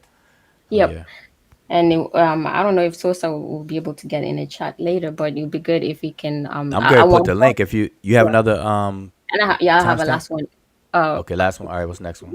okay, but yeah, the next one I think is 107:38. Okay. 1 hour 7 minutes 38 seconds, and then it's about 6 minutes long because there was a few there was a little bit longer Oh, discussion there. okay. Well, let me hear you play that. Yep. So you said 107. All right, so I'm right there. All right, let's keep it going. then they kind of and perhaps, maybe speculating here, but perhaps we could associate this with more of like a charismatic kingship. Yep. Mm-hmm. And that then as it goes on, they need to kind of come up with ways to rationalize this divinity, institutionalize it. And the way that they do it is never through dogma or doctrine. It's always through diversity. So it's by seeing the king as divine, the son of God, human, all at the same time. Okay. All right. That's a great question. So this is the book I was looking for. I'm not sure if you're familiar with it. I'm not. The Death to Expertise, the Campaign Against Established Knowledge and Why It Matters. Mm-hmm. So for the community, as we promote scientific racism, we feel it's important to have expertise and to get some type of credentials and training. Now, there were certain points you were making that were very nuanced and very detailed. So what would you say to the average novice such as myself, or that there are some novices that can read text expertly, right? What advice would you give to them to further their training? Should you further your training? Yeah. Should you like sit with somebody like you and get some training, or should you just sit back on YouTube and just learn yourself and hope you get it right? How's that working? I would say keep it up. I would say definitely keep up the training, but make sure you're using it where you're pursuing your training in a variety of ways. So you don't I'd say I would recommend not just concentrating on only reading the ancient texts. Okay. You also want to be reading, it's fine to to consume and to learn via YouTube and other social media platforms. It's great that we have this. Okay. But I think you also want to learn from, kind of more established fields. You want to go to maybe Egyptological scholarship and even kind of the ugly bits of Egyptological scholarship and say, why did they come up with these weird schemes the way that they did? Also, I think it's important to think more broadly than Egyptology. If you want to kind of look at these sources, again, as you kind of just expertly showed, that you're concerned with these issues, not just for the issue of ancient Egypt, but you're more concerned with kind of, again, these movements against expertise in the modern day. And I think these questions are very important. And it's very important to do reading on these kind of matters that gets you out of the ancient world, that makes kind of what you're doing, that can make what you're looking at and what you're looking into more relevant for the present day. So whether this be kind of classic theoretical sources, anthropological sources, media criticism, things like that, all of these I think are very important to pursue in tandem. Okay, I like that. Okay, so say we have people that don't have the formal training and they have these ideas. How do they crack? Okay, because I have some friends that really, I got that work. And I'm saying, I don't know if you got that work. I want to see you play it at the highest level. Then I could see if you got that work. That's like being an NBA player, claiming to be, I'm the best basketball player, but you ain't tried it in the NBA yet. You don't really know where you at. Yeah. So what's the best advice that you have for novice like me trying to crack the field and say, yo, I got an idea here, and I want the world to critique it and see it. What's the best mode in doing that? What would you suggest? I think the best strategy is to be humble with your knowledge. And I say this both in a way of kind of honesty and also manipulation. Manipulation in the best way. So honesty. We should all be humble about the limits of our knowledge. This is, again, one thing that as you read more and I think one of the signs, this is kind of like the foundations of knowledge. This is kind of classical Socrates here, that the more you know, you actually realize that you know less than you thought you did. Wow. And that there's so much more that you don't know, and there's so much more to question and be unsure of. So I'd say that this is kind of always a good perspective to take, because it's an anti-patriarchal perspective. Again, it goes back to that kind of unknowing that we talked about earlier in our discussion. So I think that's always a good perspective to take. Now, from the manipulation side, if you email a scholar and you say, I know exactly what I'm doing, this is what I've discovered, and tell me, validate me. Okay. I think if you think about that from the perspective of the scholar that you're emailing, that's a kind of a risky approach, because it's very, again, scholars exist in as many varieties and personality types as, there are people. So some people might read that and they might say, okay, yeah, great. Like, let's see what you thought up with, and I'll give you some feedback. Other people are going to read that and they're going to say, well, what does this person think that they know? Like, they didn't write a PhD, they didn't go to graduate school, and dismiss it outright. Other people are going to say, well, it's an interesting idea, and I'm glad that they're, engaging with this, but they seem to be taking themselves very seriously, and I'm not sure they'd be open to criticism, so I'm not going to really engage seriously with these ideas. So it's always good to kind of take a humble approach and be like, look, I'm thinking about this. This is kind of something I've been mulling over. Do you have any ideas or suggestions? Yeah. Because Let me stop right there. Okay. Yep. So I think that was actually very interesting because I think I kind of got what Ankh was trying to ask. But it's very interesting how the expert responded. Obviously, you can't expect that you have to diversify, like your on your knowledge. So you're not just a one-way type of person, and you're just focused one way. So that's to be expected, and you want to actually also learn things that relate to to the modern times as well, and that is goes without saying. And then also when Ankh re-asked about I think what Ankh was trying to do, but if he's on the chat, he'll probably be on the link now, and he'll probably correct me if I'm wrong. Was trying to ask more about things of when you have new information and you think like your level is up there, and you'll be like, okay, so you have to kind of test yourself, because like you can't say you're the best basketball player and you haven't got in a court with other professional basketball players and things like that. But it was very interesting also how the expert responded. It was more of humility, and really actually just gave us a one-on-one on marketing yourself, obviously academic work. So Hey, okay, how you said it?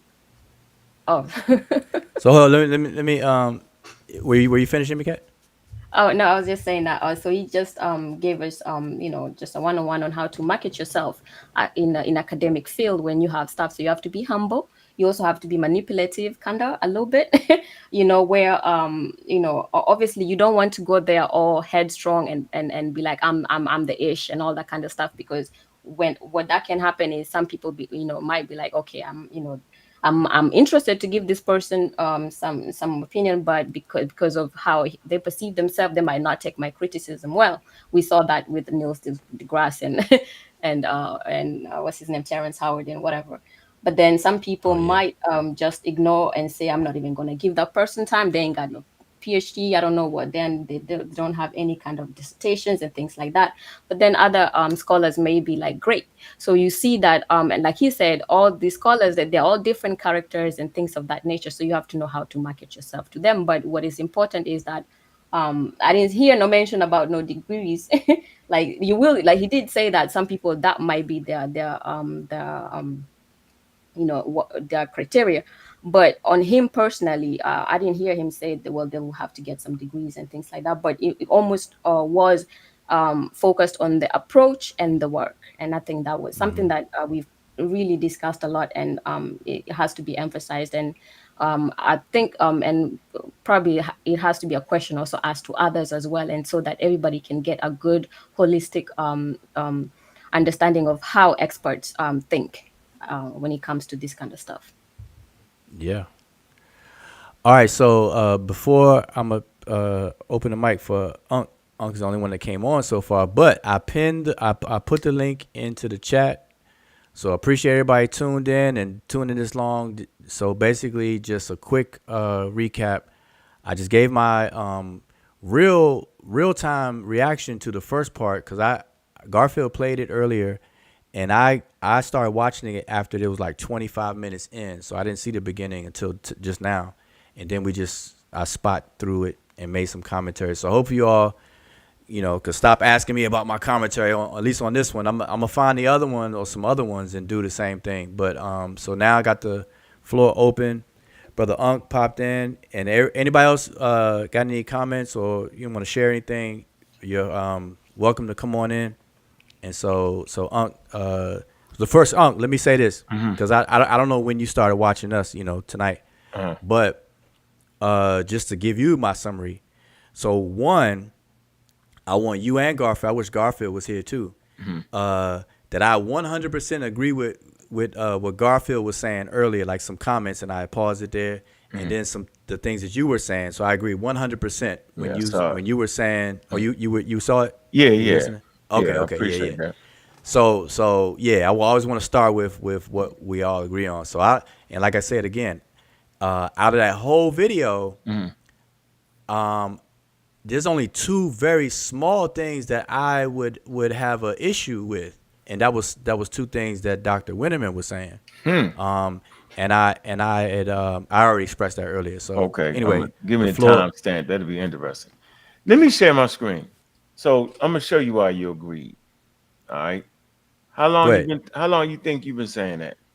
Uja, about the Africanness of the Egyptians and stuff. Man, I've been saying it for since I stepped on the scene. Shoot, go ahead, but go ahead. How many years ago you stepped on the scene?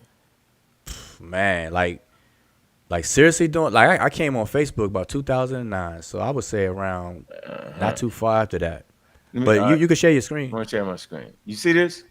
Hold on. Let me make it for everybody to see it. All right, there you go. You see the date on that? 13 years ago, right? That was 13 years ago. So you know why we never argued over this? Because we was Wait, what's that from? What you got it small? Can you make it big? Let me see. Yeah, I can make it bigger. This is a video on the Uncle Keck channel. But, make it bigger. See it? Oh, you still got that channel? Man, I thought, man, you had some stuff. Yeah, it fell off. Yeah. But I can't even get back into that. But they only get me back in that. But it's still the video. Oh, okay. 13 years ago. So that I was going through my progression. And so I'm gonna say I can safely say that 13 years ago, I was able to put evolution in the conversation and understand it based off of this anthropologist right here, Samantha Kiata. And so I want to play this video. This one I knew. So I ain't been hollering about the Egyptians as black 13 years ago. Hey, do this. Play hit okay, you see in the video the right here. The no, the two. That's fine. That's fine. You can do that way too. What was you talking about? Fine. No. I was gonna tell you hit the other one, but that's fine. Okay. All right. So I want to play this. But I think you lost your it's a minute. All right, go ahead. Yeah, play it. Yeah, just a minute. I want to play this. And he was saying some interesting things. And he's actually arguing with another person. I would say he was arguing with a black owl. Just watch this. I don't use that term Negro. Yeah, I don't mean to say it. I'm just trying to make a strong point where they black. Well, in terms of their skin color, they would have been dark based on ecological principles. Based on principles, that's our guess. Do we have any empirical proof? You could be dark and Asian, or you could be dark and black. That's what I'm saying. Sorry to use the word Negro, but at the time, the day of being Negroes coming out of Africa. I don't know what you mean by Negro, and I wouldn't use that word. I wouldn't use that word. No. Black. Yeah. Well, I will say that they were dark, and I don't know how dark, and they had limb ratios that are tropical that you find in the tropics today.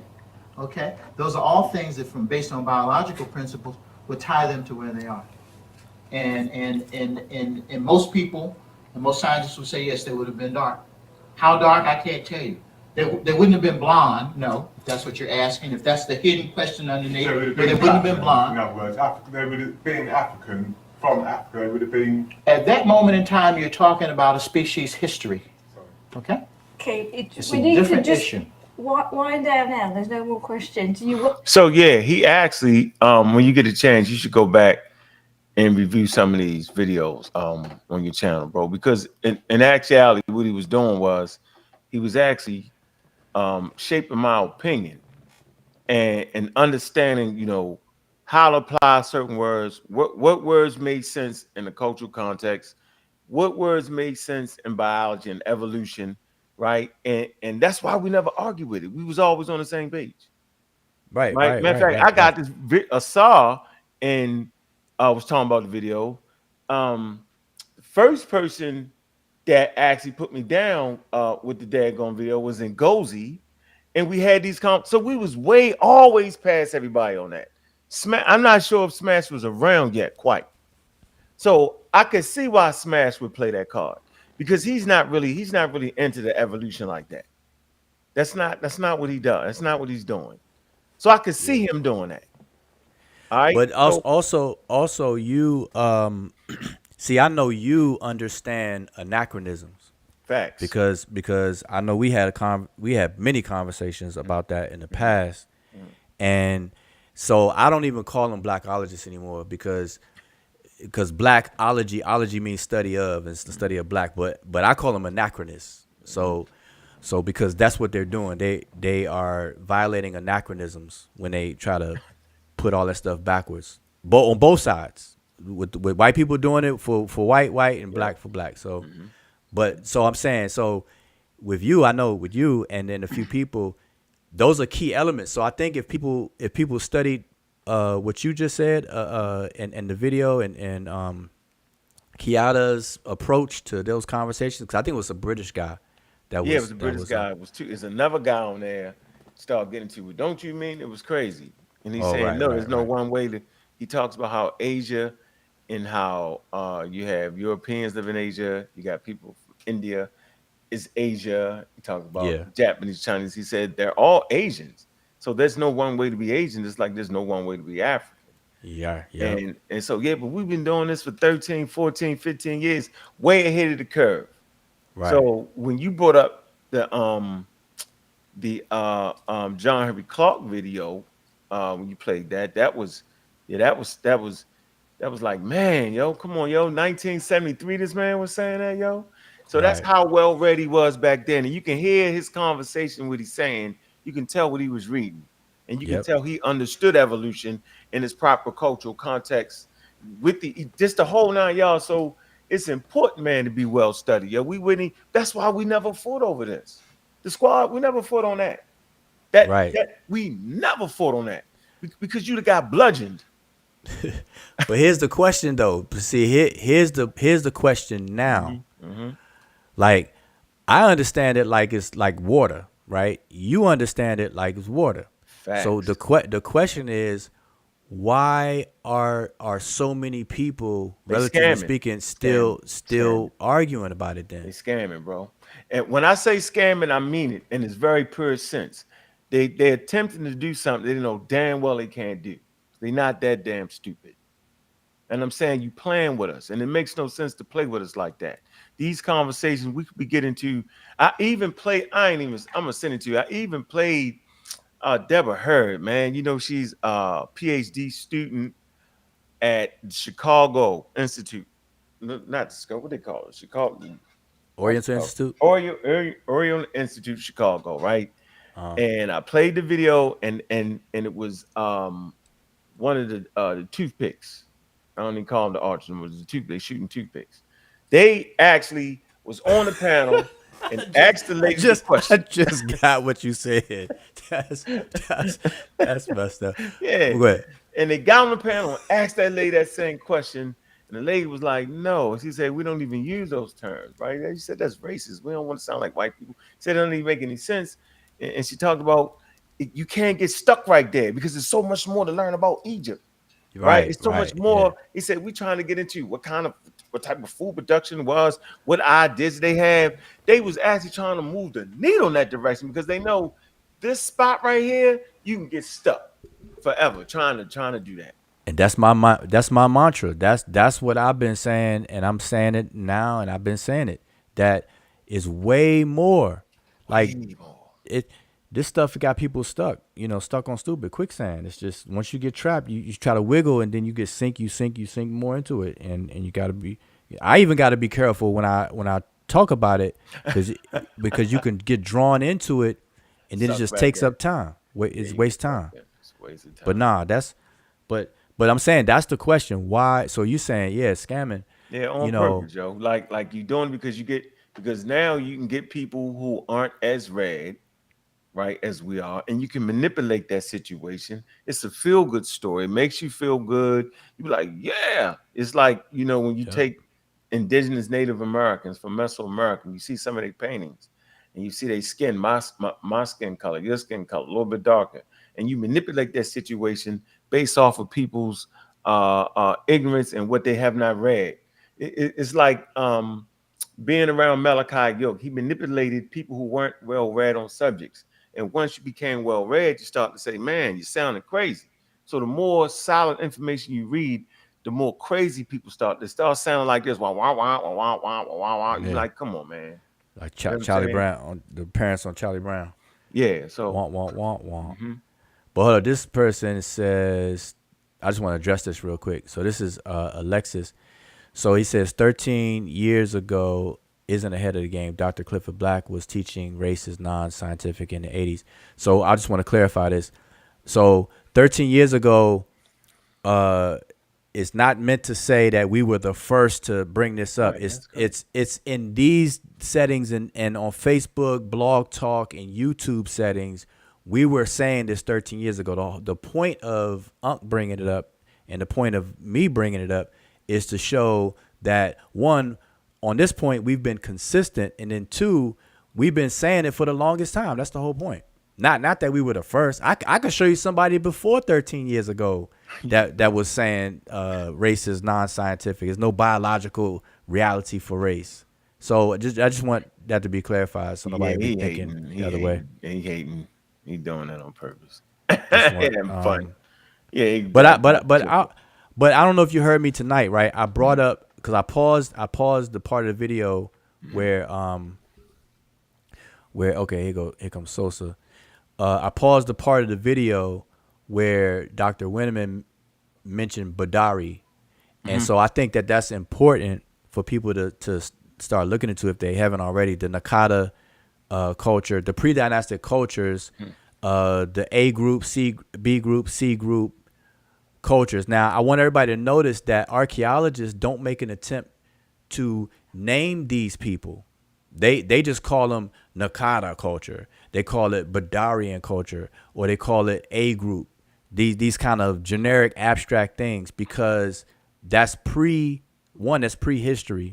writing, and it's hard to try to do that. So they just summarily call them by these names. But the material culture provides the evidence of all these things that archaeologists are saying. So my question to you, because I know you're familiar with it, the Nakata. So but since the Nakata culture is one of the main seeding cultures that develops into ancient Egypt, then why is it so hard for people to just admit? Why can't people just stop and say that Egypt is a homegrown African civilization? So why you think people are having a hard time with that? All right. Okay. First point is that when this argument broke out again 3 years ago, that was the argument that I was fighting Chief X over. He won't admit it now, but that's exactly what. And I was fighting Corey and them over that, right? And I never forget it. Reggie, which is the most bizarre thing ever, right? This guy goes to the Brooklyn Museum and he actually gets some material. He brings it back, gets pictures, brings it back, and I presented it, right?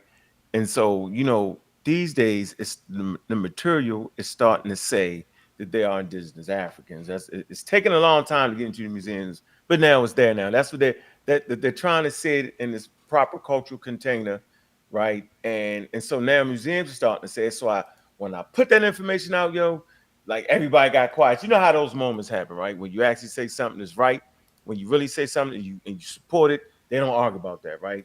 And so this theme started to be now it's African, right? Now all of a sudden the African wasn't enough. So to answer your question is, I think it's an affinity of trying to bring Egypt closer to African Americans. It's an attempt to bring Egypt closer to African Americans, but you don't even you don't got to do that. You don't got to do that. So I think that's what they're trying to make it. This is ours too. This is our thing. I don't know, man. It's Africa's a very large place, bro. Nah, And I'm laughing because I have the same thoughts, but I don't know if you've seen this. you I wild. I'm trying to give these people a way out, right? That the argument, because you said a good point. It's taken a long time, but as of 2024, the the active Egyptologists, there's a consensus that has emerged where everybody and their mother is admitting that ancient Egypt is an indigenous African civilization and the Yep. people were African. Yep. And that's interesting because the original Egyptologists, the old school, the OGs of Egyptology, were racist, and they were trying to pull Egypt out of its African context and trying to say they weren't African. Yeah. So the game is over. So we won. So the argument is done. And so that's what this trophy represents. And I don't understand why people don't just take the win. But to your point, I think you answered the question. The reason why people can't or don't take the win is because they're trying to make it something extra. They're almost, without saying it, trying to make the ancient Egyptians equivalent to African Americans. You familiar with Private Turo Nakakamaru? I know I said his name. Wow. Let's get it right. Hold on. This is what they doing. They doing. Why? Hold on. I said it crazy. Look, we're here. This is what they doing. They doing. And I'll make sure Sosa get What's up, get a Sosa? chance. I hope Sosa got a chance to find that thing he was talking about. I couldn't find it, but I found an example of it though, because I tried to ask you about it when you first popped up on the scene. Oh, okay. But let Right me here. See it? I'm sharing what Uncle was saying. See it in the purple? Read that in the purple. Oh, Nakamura. That's him. That's what they doing. They on that. It's over. The war been over with, bro. They still fighting for no reason. If y'all ever seen that cartoon showing, yo, this guy was wild. Like he just wouldn't stop. Right? Everybody died around him or got or left, and he was like the last man. It was he had like at the end of the day, it was about 7 of them left, and they were starting to be a nuisance because they running into people on the island and they trying not to, you know what I mean? The islands end up shooting one of them. Then they don't want to kill him. They feeling sorry for him, and they keep moving. They different sites all over the island. It's the craziest thing ever, yo. That's who these people is, right? They him, yo. They these people, right? That's that. They these people. Yeah, it's crazy. They keep doing it. Look, these are some of the stuff that was there. It's crazy. They just wouldn't stop. And they try to drop leaflets. You know what I'm saying? So like so we trying to drop video. We trying to bring experts, right, to clear up the thing. Man, that didn't stop them, yo. They kept going. It's the most wildest thing ever, yo. Yeah, that's what they doing right here. Yep. They the last holdouts, bro. Yeah. John Henry Clark said it. After John Henry Clark trying to tell you what it is. That was what, 1970 what? 1974. Come on, man. Once John Henry Clark then dropped it and tried to explain it in detail what it is, and then he said you double tricked yourself. Right. So yeah, that's what I'm saying. That's why, yeah, I'm moving past it. Like the next live I do is gonna be is beyond the race thing, so because I'm gonna talk about something else that's interesting, should maybe interesting to people. But Sosa, would you because Sosa, you asked you were saying, let me share my okay, screen yeah. if I can. I'm gonna show you what I was talking about, right? Yeah. Let me Just pull it up. I think this is it. Can you see it? I'm putting it on the screen. Yep. It's right And I was there. because I was looking at the other shows, right, and they were pulling up text. They're translating it, right, and they're getting these type of, because that's what I said, that the text came from the TLA, because I don't know if it's a Google translation making it like that. It's not in the glyph. But I was like, so seeing like the reward for this from the black man, right? Uh-huh. And they would take that phrase and then understand it from a 2024 perspective. Right. And I'm like, that's anachronistic. That's the whole that's what I was point. trying to say to him. I was like, but I couldn't find an example. I'm like, it couldn't be that because of that. So like, what's happening? I was trying to ask you before, back in the day, like, what's happening? Why is that? Why is it coming out like that? And if it is coming out like that, what does it mean? Well, show the glyphs. Go scroll up. Um, So when you going scrolling up, you want to yeah, you see the red button on the right side, switch annotation. Yeah. Click on that so to take it out of that block view. Just so it's like yeah, and then go back up. And now what? Yeah, okay, yeah, I we can think see them all together right there. right. So, but now in that example, here's the better question. Okay, it says the reward for this from the black man should be an extension of his life and joy, et cetera, right? Yeah. The better question is if they were all black, if the Egyptians call themselves black, why would they single out a black man and say get a reward from a black man if everybody's black? You know what I'm saying? I get That it. right. No, but what I'm saying is that's where the starting point is in the process of elimination. Like So in America. it can't be colorisms, and this is what I always try to tell people that the colors are a highly figurative. They have highly figurative uses in cultures around the world. So black could mean many different figurative things. It's not talking Right. about the skin color of the person. You Right. know, But in the other show, this is what's causing the confusion because they're using yeah. PLA and then they're pulling up all these because there was an example of the same thing. Something about don't learn you should learn this from a white person before but that's what I was trying to explain to Winnerman. I'm seeing these different it's being transliterated like this, but I'm like that can't be right. You know what I'm saying? So I'm trying No, to but figure out yeah. what does it E- mean? Why Yeah, is it Google Translate? Like, is that yeah. glyph? The Is English part, that a glyph the for English black part man? is the English part. You have to go with Google Translate because obviously, when you go to the sentence view, that page where you're on, there's still TLA still doesn't have that with their own English translation. But on some Yeah, of those, Google but Translate is but doing that. yeah, Okay, but what you want to do is you see where the glyphs are is grayed. yeah.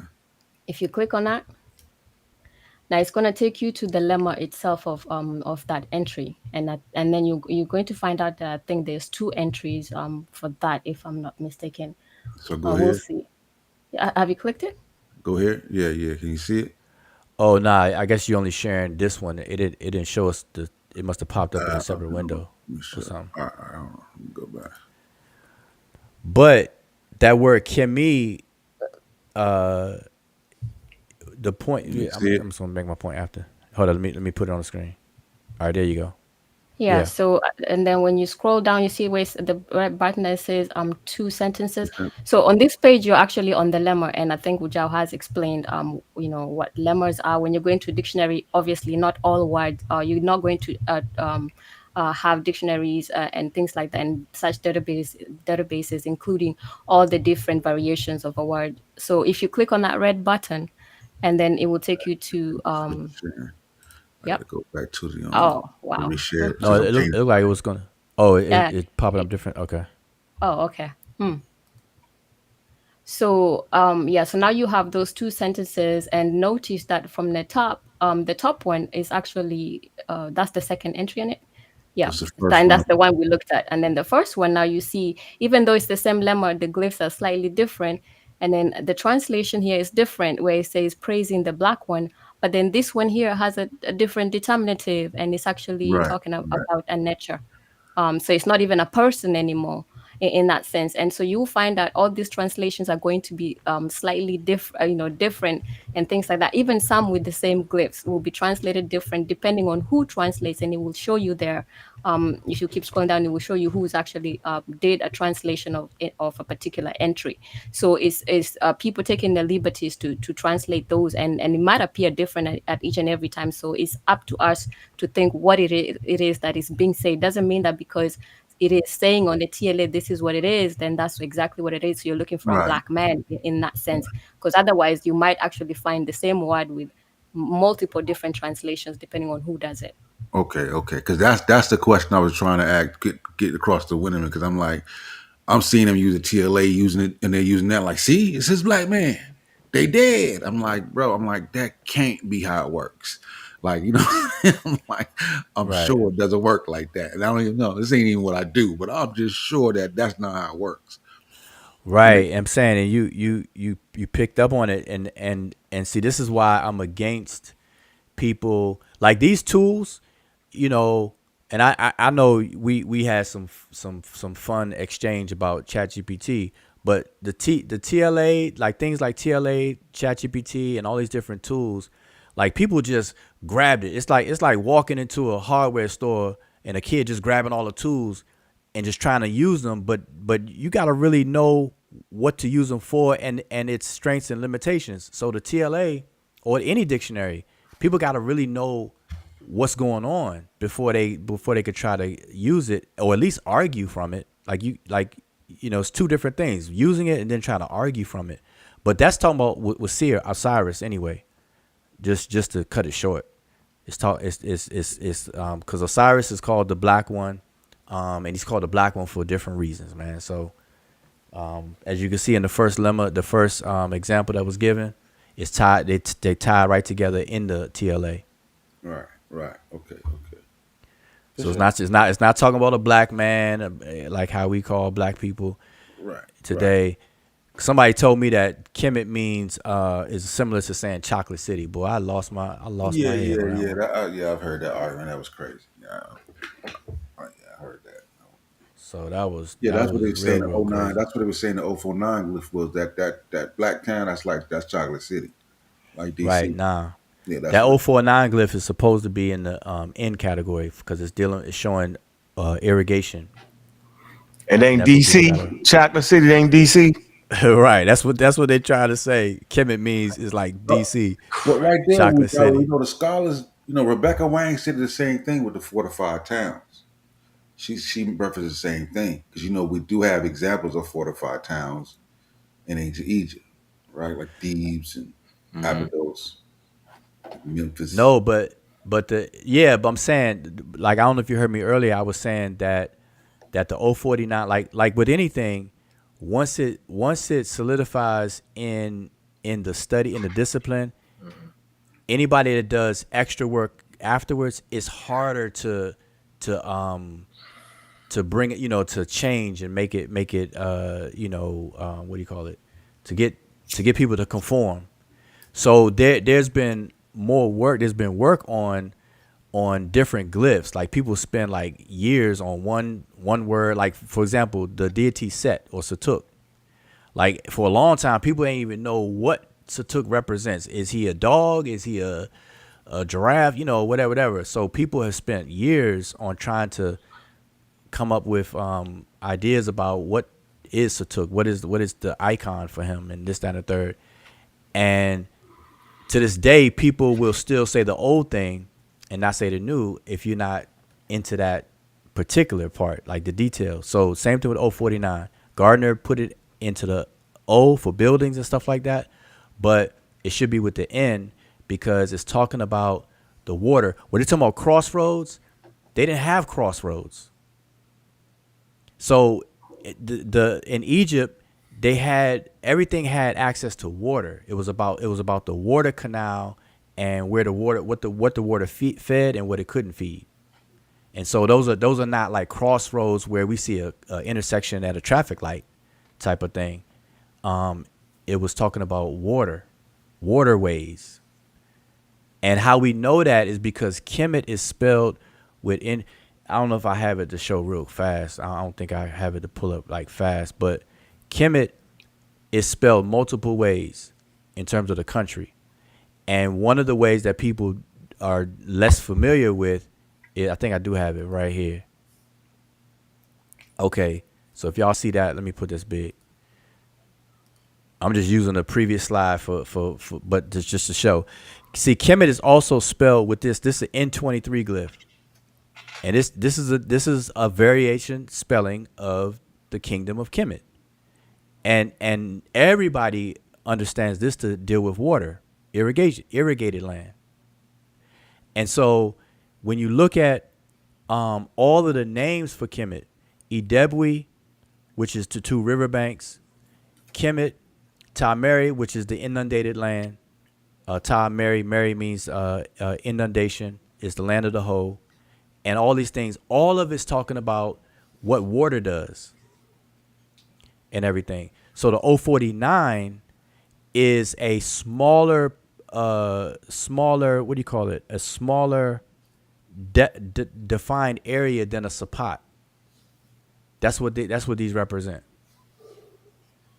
And so it's scholarship on it, but I'm saying it should be self-explanatory by now with people. Once they understand that everywhere that Egyptians lived was in what the Greeks call a nome, and if you know what how a nome was depicted in the glyphs, it's an irrigation system, and the smaller irrigation areas were called the Niyut. That's what a Niyut is. Yeah, I ain't fighting you on that. I'm not fighting on that. I'm just that was just No. I was just sharing that. I'm just saying because like I already know like 049 is what's said all day every day. Like we don't have no choice but to say 049, and then I call it the X-Men belt buckle, but what it really represents is an interchange of like irrigated area. yeah. I mean, I feel your point. I'm just saying like he reiterated what Rebecca Wang said. So I was just saying like that's what they're standing in. Like, I heard both of them kind of repeat the same thing. That's all I was bringing to light. Oh, There's a you sharing disagreement. something I'm else? not gonna, no, I'm not. Yeah, I was. Disagreement. That's just with them. I ain't. Oh no.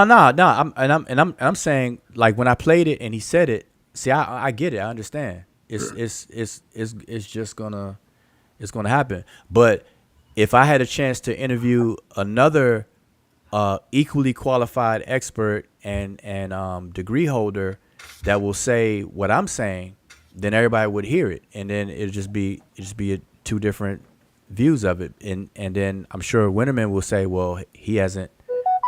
I know for a fact he would say something along the lines of that. Well, he hasn't looked into it as deep as the other person. Like that's what they like actually went in on and studied, where he didn't, and he would probably have to yield and be like, okay, well, I need to look into that more. I'm sure he'd be interested. I guarantee you. Yeah.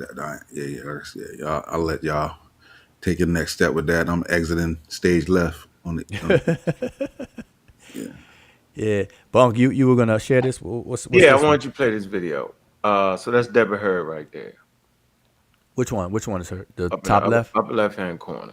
All right, and you see the players in here. I think you see Robert Rand. I call him Robert Clown. That's exactly what he is. And he asks a question, right? And this is her response. All right, they're trying to figure out what the word Kemet mean. Do it mean black people? And so they were saying, yo, you bring a bunch of white people saying that. So when we brought a sister that's qualified, right? Egyptologist, working on her, she's a PhD student. All right, she's actually dealing with the Leo Hansberry Foundation. All right, she's also some of these PhDs you see on here, they actually in the Nile Valley Collective. So let me play this real quick. Okay. Claim Arab identity means you get certain benefits, and that's what they want. They want those benefits. But I wanted to answer the question because Robert Brown has asked a couple of times, what do I think about Kemet? Meaning in the context of the term Kemet. Oh, so my thing is I am about origins, and I am engaged in some long-term background study on things. And I know that that burning ember references black. But what does it mean in relationship to the town mark? And so for me, that's a long-term research project for me. I don't believe in racial terms in the far ancient past. And I don't talk about the Egyptians as being black. I move away from that. That's one of the other things. So we were talking about terminology. Uh-oh. I talk about African because I situate ancient Kemet as a society that grew up on the African continent after Homo sapiens evolved and began migrating. So being on a continent for 300,000 years plus years, there are a gazillion different ways to be African. What we consider Black is a creation of this modernist, racist society that has Dr. developed Clark. as part of the whole capitalist enterprise. But so when I talk about the people of ancient Kemet, I call them Africans. Because it's like, now for some modern Egyptians, when you say African, when Zahi Hawass will bust a blood vessel, because for him, African means one type, and that's the dark-skinned West African. He can't conceive of the whole continent containing African people.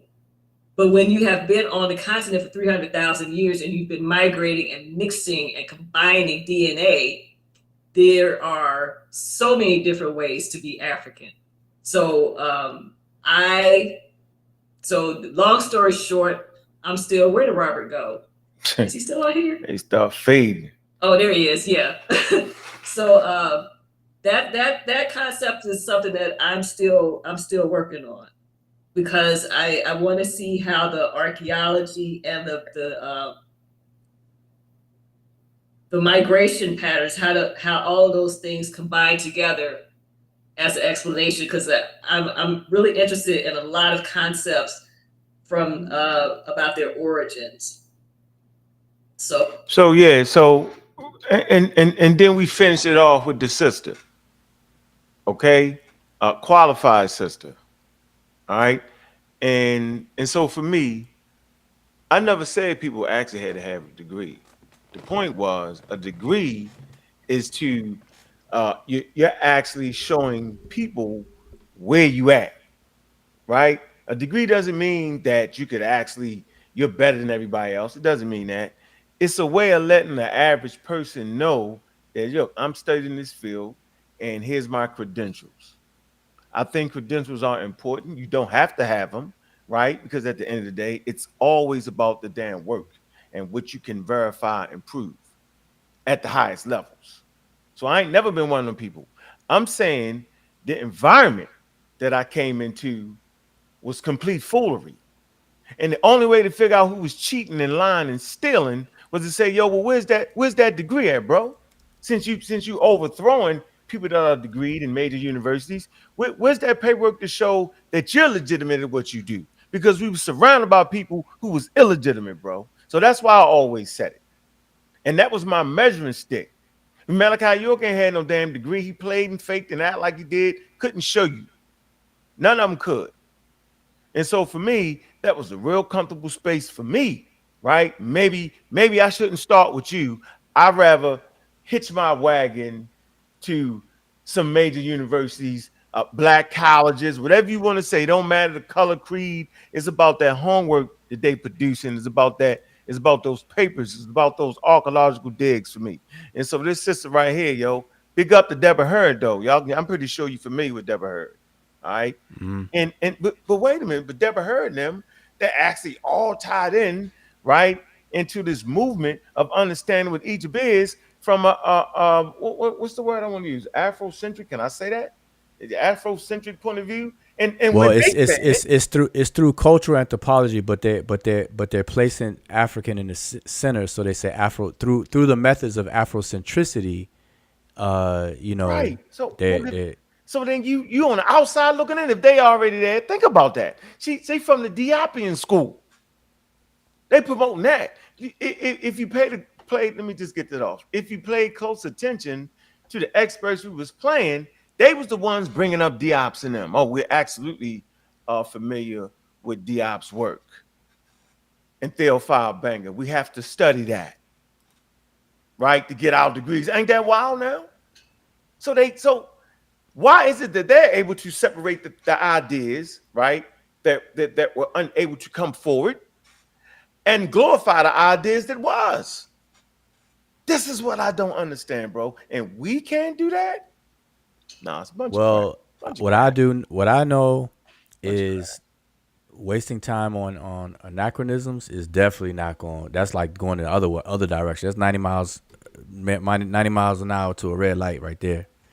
But I like the way when Dr. Winnerman put it in terms of gaining access to that environment. He was basically paraphrasing. He was basically saying you got to be strategic. You can't come bullheaded. You need to come humble. You gotta and then you gotta. So you know what he was talking about.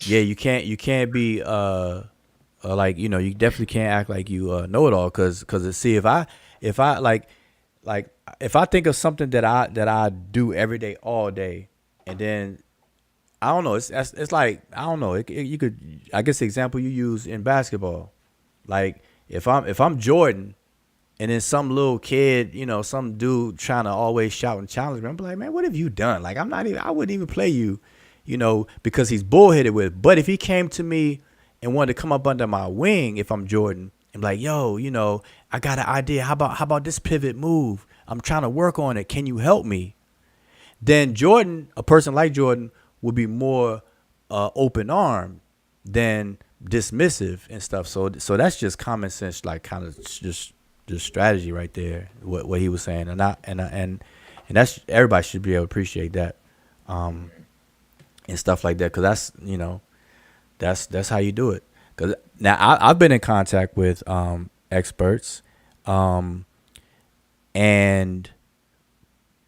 ask questions. See, I like to ask questions because when you put things in question form, then that automatically drops the guard from somebody thinking that you think that you all that in a bag of chips because you put it into a well-formed question format and stuff, and they could tell that you did your research based on how you asked the question and stuff. So that's how I like to approach it personally. Anybody that's already seasoned in any field. That's how I come with anything, Egypt or not. That's how I be doing it with anything. So, Sean asked a question. He said, "Does I don't think he still got us." Oh, wait, is it recent? A little bit back. He asked the question was, did Whitman have a degree in languages? Oh, so let me show you what his credentials are, Sean. So you don't got to ask that no more. I think he said he's a philologist. He's a philologist, but he also worked as an epigrapher. So epigrapher. Yeah, so it definitely was. Oh, you definitely got to make that bigger because that's small right there. Great job in the languages. All right, so he has a PhD in Near Eastern Languages and Civilizations, University of Chicago, an MA in Near Eastern Languages and Civilizations, and University of Chicago, a BA in Art and Archaeology, Princeton University, So he's well equipped to deal with the Egyptian languages and Near Eastern languages in general. Now, notice he referred to himself as a I think he said a philologist, and that's what people got be familiar with these disciplines and the names and the subdisciplines and stuff because somebody could probably make up an argument and say, see, he said he's a philologist, but he doesn't have a degree in philology, and stuff like that. But I think people need to chill out on all of that and just really just take in the work, discern from it best you can. If you can at least learn to discern and then, go from there. But I don't know. So nobody else clicked the link, man. So hopefully everybody. So this was my commentary. So again, go ahead.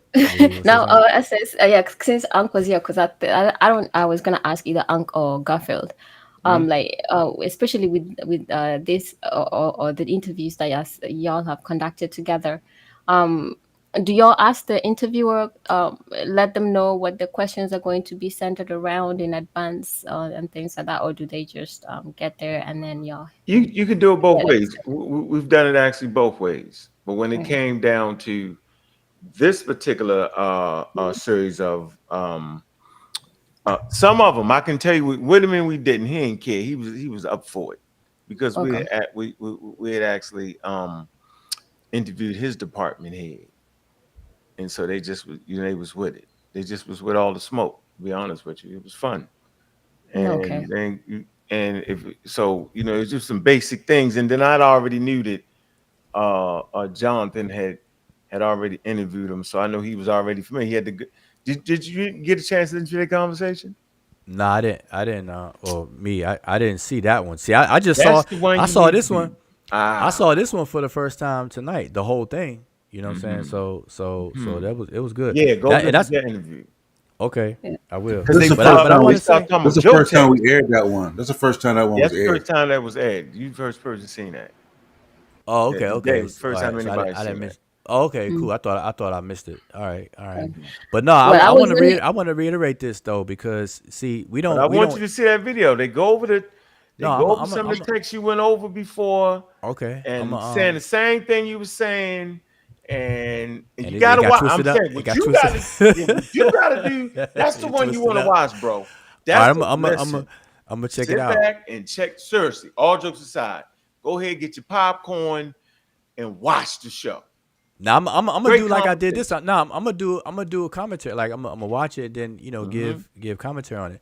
But I just want to reiterate this because this is not done enough around these streets, right?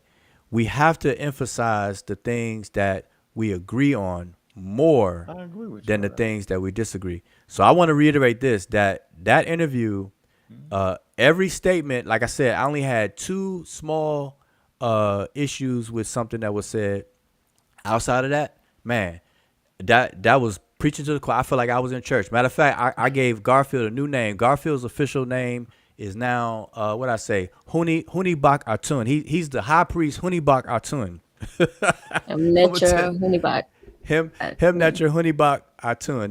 That's Garfield's new name. He's the high priest because everything he was saying. And then you came behind him and said everything that I agree with 100%. The fact that Egyptians are African, you don't use the term black people for them, blah, blah. And Garfield was like, yeah, there's many ways to be African. The skin tones will vary and blah, blah. So we rocking on the same page. And then what Dr. Winnerman was saying, hey, 99% of what he was saying, I'm straight with. It was just two good dude. He led a conversation. I see Alex, I showed the video 13 years ago in context of Egypt.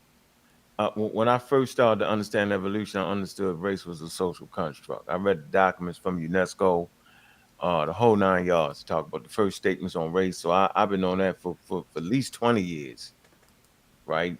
So yeah, we know that race is a social construct, bro, and we understand exactly what that means. So it didn't take that's it right there.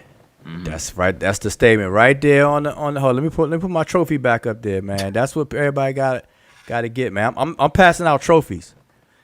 We hold up. Look. So I'm gonna ask you, and Sosa. You and Sosa. Let me ask Sosa. I'm gonna ask Sosa because you be cheating.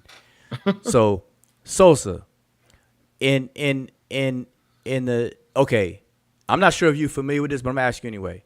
In early Egyptology, I know you know that it was a lot of racism involved in the early Egyptological writings and the intellectuals among that time, right? So they were hell-bent on trying to remove Egypt out of its African context, and if they could, they would have took it off of Africa altogether, right? So that brings us up to the 1970s, late 60s and 70s, and enters Diop. So here's the question: what was Diop in a nutshell? What was Diop pushing back against? Basically, white supremacy and putting Egypt in its African context. Boom, right there, bingo, right there. See, I ain't even set that question up to you, and you square on the nose. So check this out. Diop's whole pushback was to counter what the original Egyptologist was doing. And so here we are today, 2024, where everybody and their mother is admitting that one, that the early Egyptologists were racist for trying to do what they did, but then they're saying that Egypt is a homegrown indigenous African civilization and the people were homegrown Africans. So what's the joke? It's over. Everybody won. So you said that everybody's like Nakamura. Yep. Exactly. My man who it's like that boxer that's on the mat still trying to punch and the fight is over. You ever seen that video though, Wuja? Nah. It's about 10 minutes, yo. It's a cartoon. It's historical. It's the most wildest thing ever. Like they just wouldn't stop, dog. They was like, "Whoa, the war been over." They was like, "No, they had to actually go." You know what they had to do to get them out of there, yo? They finally got his commander in chief, right?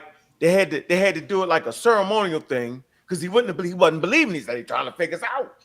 It's propaganda." Even when they dropped all the flies, no, this is propaganda. They had to get him to say it over the loudspeaker. Okay, the war is officially over. You can come out now. And he came out, yo. See, that's a good analogy then, because that's exactly what's going on. And so I think more of us need to just push it that it's over. Like the win, like take the W, take the win.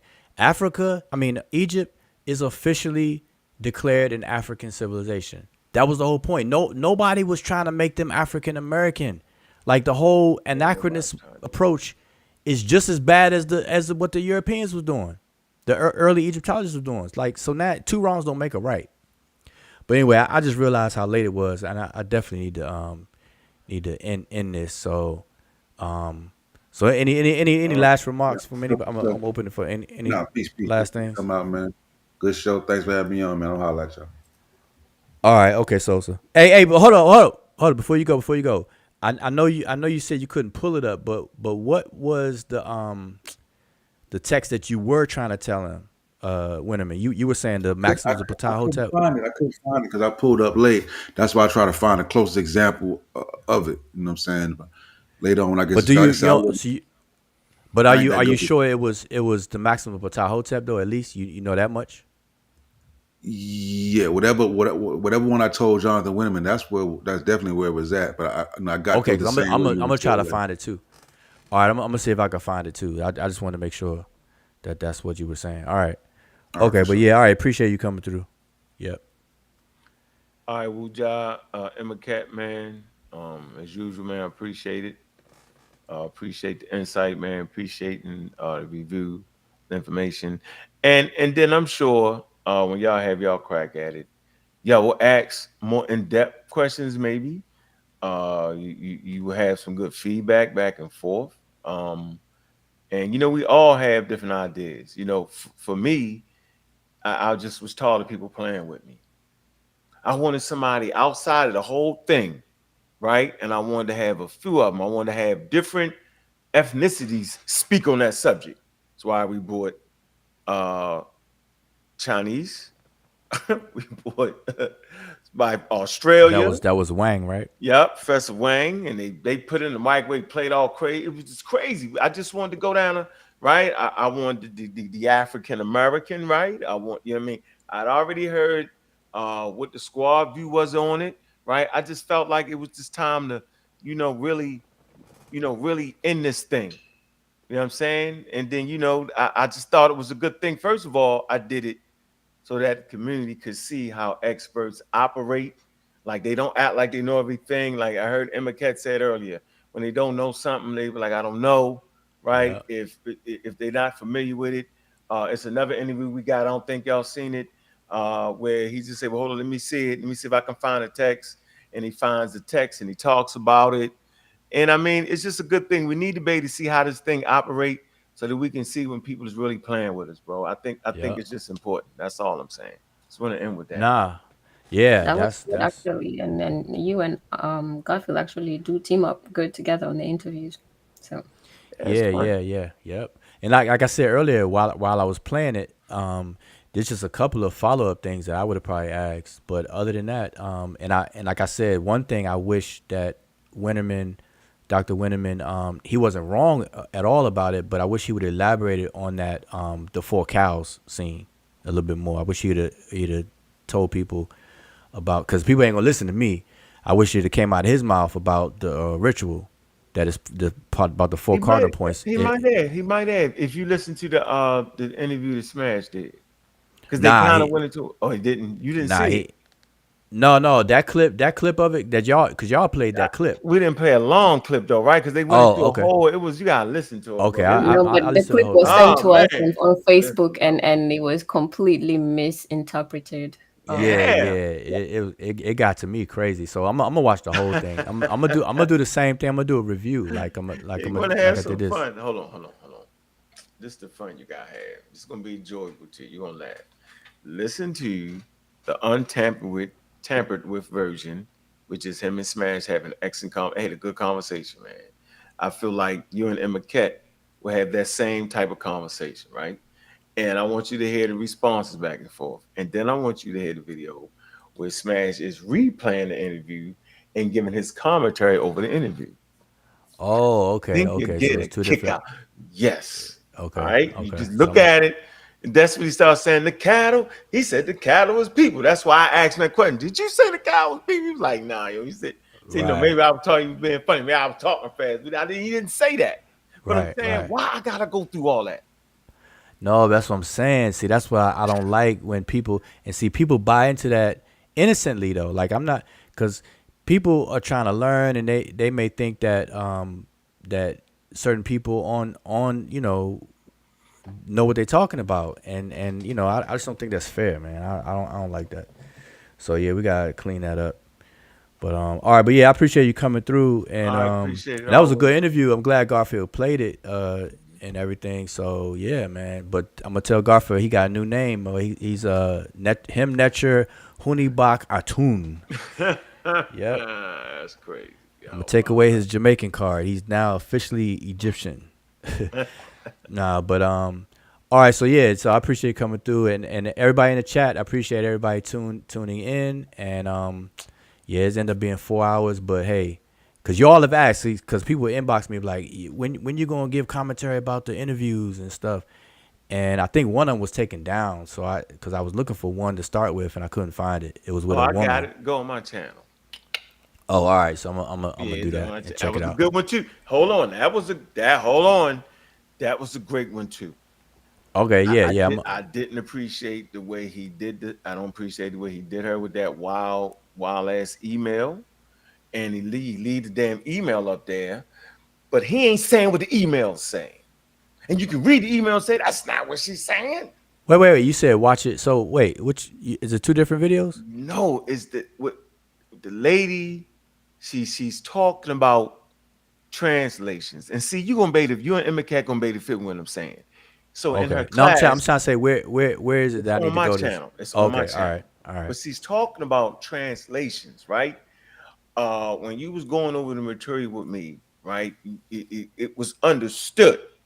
You made me understand that the translating thing is the hardest thing to do because you have to put it in its proper cultural context. There's no way Yep. around it, Yep. right? When I was And getting use ready grammar. for the grammar, right? All that when I was getting ready for Yep. setting them, right? Yep. He was like, you got to keep it in its cultural context. He said, once they deciphered this thing, right? The next step was actually, which is the hardest part, is to put it in its cultural context. And that's where the real discussions happen.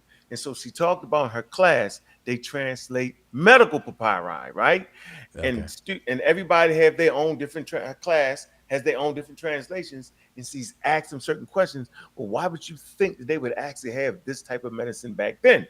It wouldn't fit in the proper space, right? And Yep. she says that I don't tell them they're wrong, right? But then we want to feel, well, why did you translate that? And so she talks about, what would be the strength in translating them as black people as opposed to not. It was a great conversation, right? Mm. Subsequently, he actually emails her and spooks her the hell out for real and said she changed her mind on a particular, but she didn't, because you can read the email itself. She given respect for being in a high road crew. She respected that, but she was just defending her position. He made it seem as if she changed, she backed off the thing. It's the craziest thing. Like, you wouldn't have to do that, bro. Like, that's not what we supposed to be doing. Yeah, I'm gonna check it out then. Because all of them was given due credit, right, to the brothers that can read it. Like, you know what I'm saying? Like, if you could read it, they was like, yeah, you could actually do it. They giving him credit for what he could do. And that's what I really appreciated. They appreciated the conversation. I had back, in a back check conversation with them. They was like, man, I see you do a lot of reading. That don't mean they think I'm a real expert. What it's saying is they were surprised to find a group of people that took this thing, serious like that. So I'm saying, if they tuned in your channel, man, they would love to converse with you, to have other people interested in their thing. You know what I'm saying? Because most people aren't. And then if you are interested, you're not going to go to the grave, the length that we go to. You're not going to be sitting up here at 1 o'clock in the morning talking about some damn the old 49 glyph. I me personally, it's a split, because I've rubbed elbows with like some real polished experts, and the older ones, the elders of the experts, they're the ones that are like not surprised. They kind of just a little bland. But the younger experts, they are nerds, so they're happy. They're happy when somebody else outside of their circle seems just as interested as they are. They're like, oh snap, come, let me talk to you then, and they be happy. But the older ones are like, you could tell that it's just a little different vibe. But yeah, man. So, and they say but I'm gonna check it out. Too. They say the field is changing, and you still got the old guard that's phasing out. That's what they say. They're phasing out. We're trying to understand Egypt in its African context, because it's important by me, because how else it doesn't make sense to do it any other way. Yep, and even that's a nice circle put around it to look at Egypt in its African context. And then even in there, we better put Egypt, like anybody that studies Egypt needs to be Egyptocentric. Like, they need to put Egyptians in the middle, and let them tell their own story. And that's why I be telling people about how they be treating Nubia. The Egyptians had a view of the Nahisi, which is different than what people call Nubia. And so maybe I need to go over that again, because I went over this a few times, but it was like long few years back. So you and Smash got to fighting over that. Yeah, but and I don't know. Nah, we clashed early in that discussion, but then it was all good, because he understood what I was saying, and that was it. Because I was saying Ta-Seti. See, to the Egyptians, Ta-Seti represents that area of confluence, and that's what people don't understand. Ta-Seti represents the first nome, the first area, and that's the area of confluence where who they saw as other than, and then themselves. That's where they bumped. That's where they met. See how you use that word? Yeah, that's it. See how you use it though. Jabari told me I couldn't use it like that. Oh, what word? Which one? Confluence. Now we know when you talk about confluence, right? It could be where rivers meet. Like, you know what I'm saying? Like all the way down there with the white now and the blue now. That's an area of confluence. But it also could be with different people manage to come together like that. That's an area of confluence too. Yeah. He's still throwing shots at me for that. That's why I just say, man, that's crazy, because confluence by itself means a spot where things meet. Bro, this is my point. And that's what Ta-Seti is like. Ta-Seti would be like Texas. Because how Texas is in close proximity to Mexico, it's an area of confluence where Mexicans and Americans will meet, and there's a blend. There's this noticeable blend. So, because you have Ta-Meri and Ta-Seti. You have Ta-Mehu and Ta-Shema'u. Then you have Kemet and Deshret. And I always be explaining to people. But see, here's the trick, though. So watch. You gonna get this, Unc. So check this out. So hold up. Let me pull up the map. I'm gonna pull up the map real quick. Let me see where's the map. I just had it right here. So I'm gonna make it big. See, you gonna get this real quick. So I might have to shrink this. And I'm gonna leave it big. So just so everybody know where I am at on this map, that's the Mediterranean. That's the delta up there with this arrow, and then we're going down, right? So now, the first cataract is right here. Let me put the arrow right there. The first cataract is right there. So generally, not always, but that was generally the southern border of Egypt, of ancient Egypt. So now the Egyptians call the first nome right there. You see Tasseti, the land of the bow, and that's the first nome right here. See number 1. So this whole area, which is why I say the area of confluence. But here's the thing.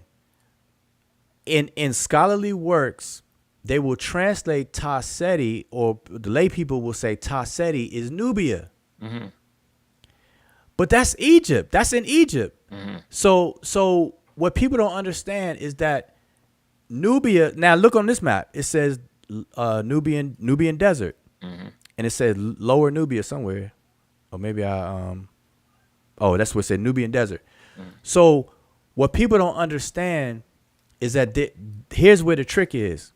They're calling Tasseti Nubia, which is inside of Egypt, but then in other places they're saying Nubia. When they say Nubians and Nubia, they're talking about outside of Egypt only. And that's where the trick happens, because when people say that the Nubians are the Egyptians, that's a lie, because that Nubia or Nubians are really the Nehisiu.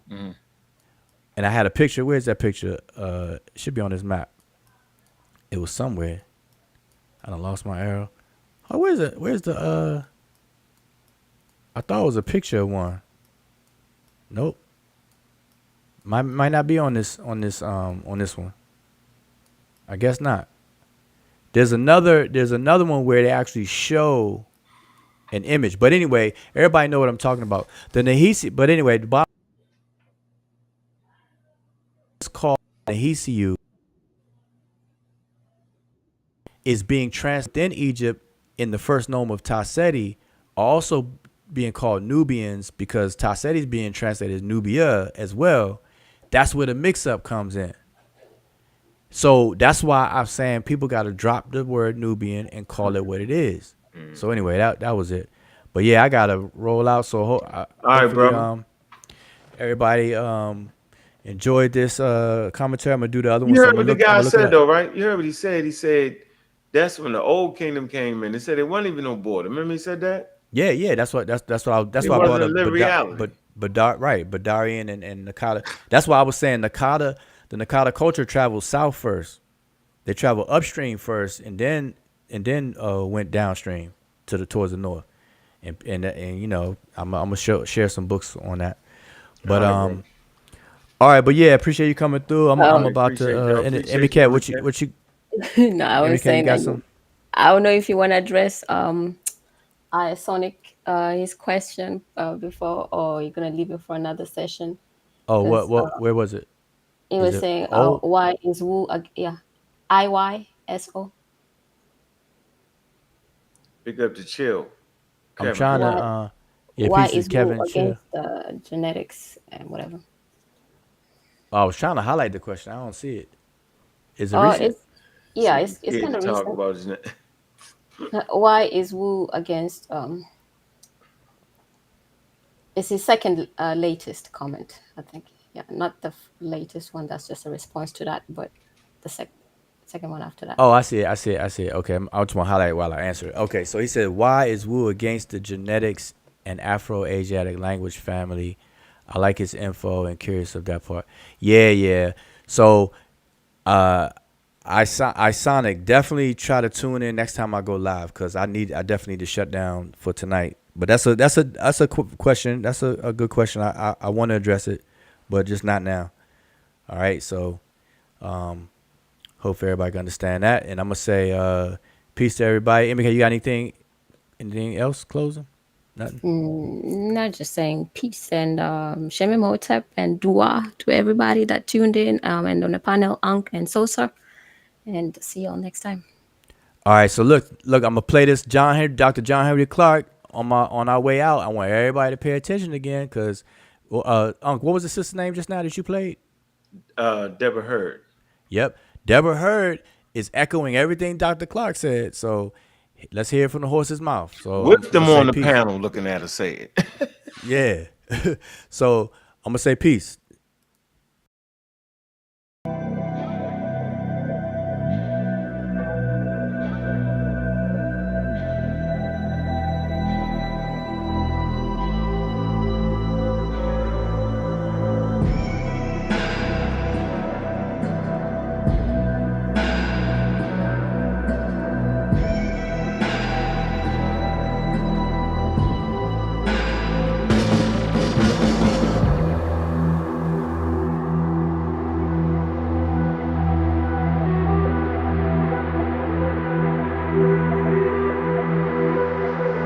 And this is the irony of it all, and this is the trap.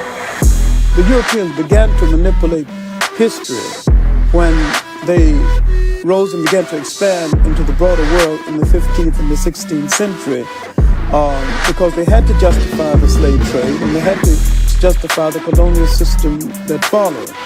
And modern racism has its incubation in that period. You cannot enslave a man and say he's a human being, but he has humanity. Black people have never written any definitions of race, any definitions of what a people. They have never said that these people with these kind of traits belong here. Because modern racism had its development in the pseudo-scientific development of intellectual Europe after the 15th century. And they began to say that certain kind of people belong to certain kind of race, and they created the concept of race and racism itself. You saying, in essence, that there's no such thing as a race? Oh, I maintain that race is the phoniest issue ever invented by the mind of man. European invented and developed the concept of race. There's really no such thing as a race because nature created no races. Race is a man-made thing. Could we say that being called black was a political term? It's a political term, and a term which indicates our self-awareness at this juncture in history, and I think we really need it. We need to really bathe in blackness for a while, but I wish we'd get the bath over with and go on to something a little more important. We need to really bathe in blackness for a while, but I wish we'd get the bath over with and go on to something a little more important. Black in itself is not an ethnic term. Black tells you how you look, but it don't tell you who you are. We are essentially an African people. Wherever we live on this earth, we're essentially an African people. And we relate to the millions of African people throughout the world, including the uncounted millions of Africans in Asia. The word Afro-American or African-American would probably be more appropriate and more honest and more in keeping with what we actually are. Because all of us are not positively, physically, real jet black. And so the argument now sometimes is between the supernationalists and the mild nationalists and blacker than thou. When blackness is a state of mind, a state of attitude, a state of approach to things that can exist in almost any of us, including from the blonde black person to the jet black. And the jet black can be traitors, and they can be patriarchs, they can be a whole lot of it. See, we've been everything in history from saint to buffoon. We are complete people, and we need to start looking at ourselves as a complete people. And I think that once we convinced ourselves that we're black and beautiful, we'll stop saying it and just go ahead and be black and beautiful and release a whole lot of energy for more important things. Could we say that being called black was a political term? It's a political term, and a term which indicates our self-awareness at this juncture in history, and I think we really need it. We need to really bathe in blackness for a while, but I wish we'd get the bath over with and go on to something a little more important.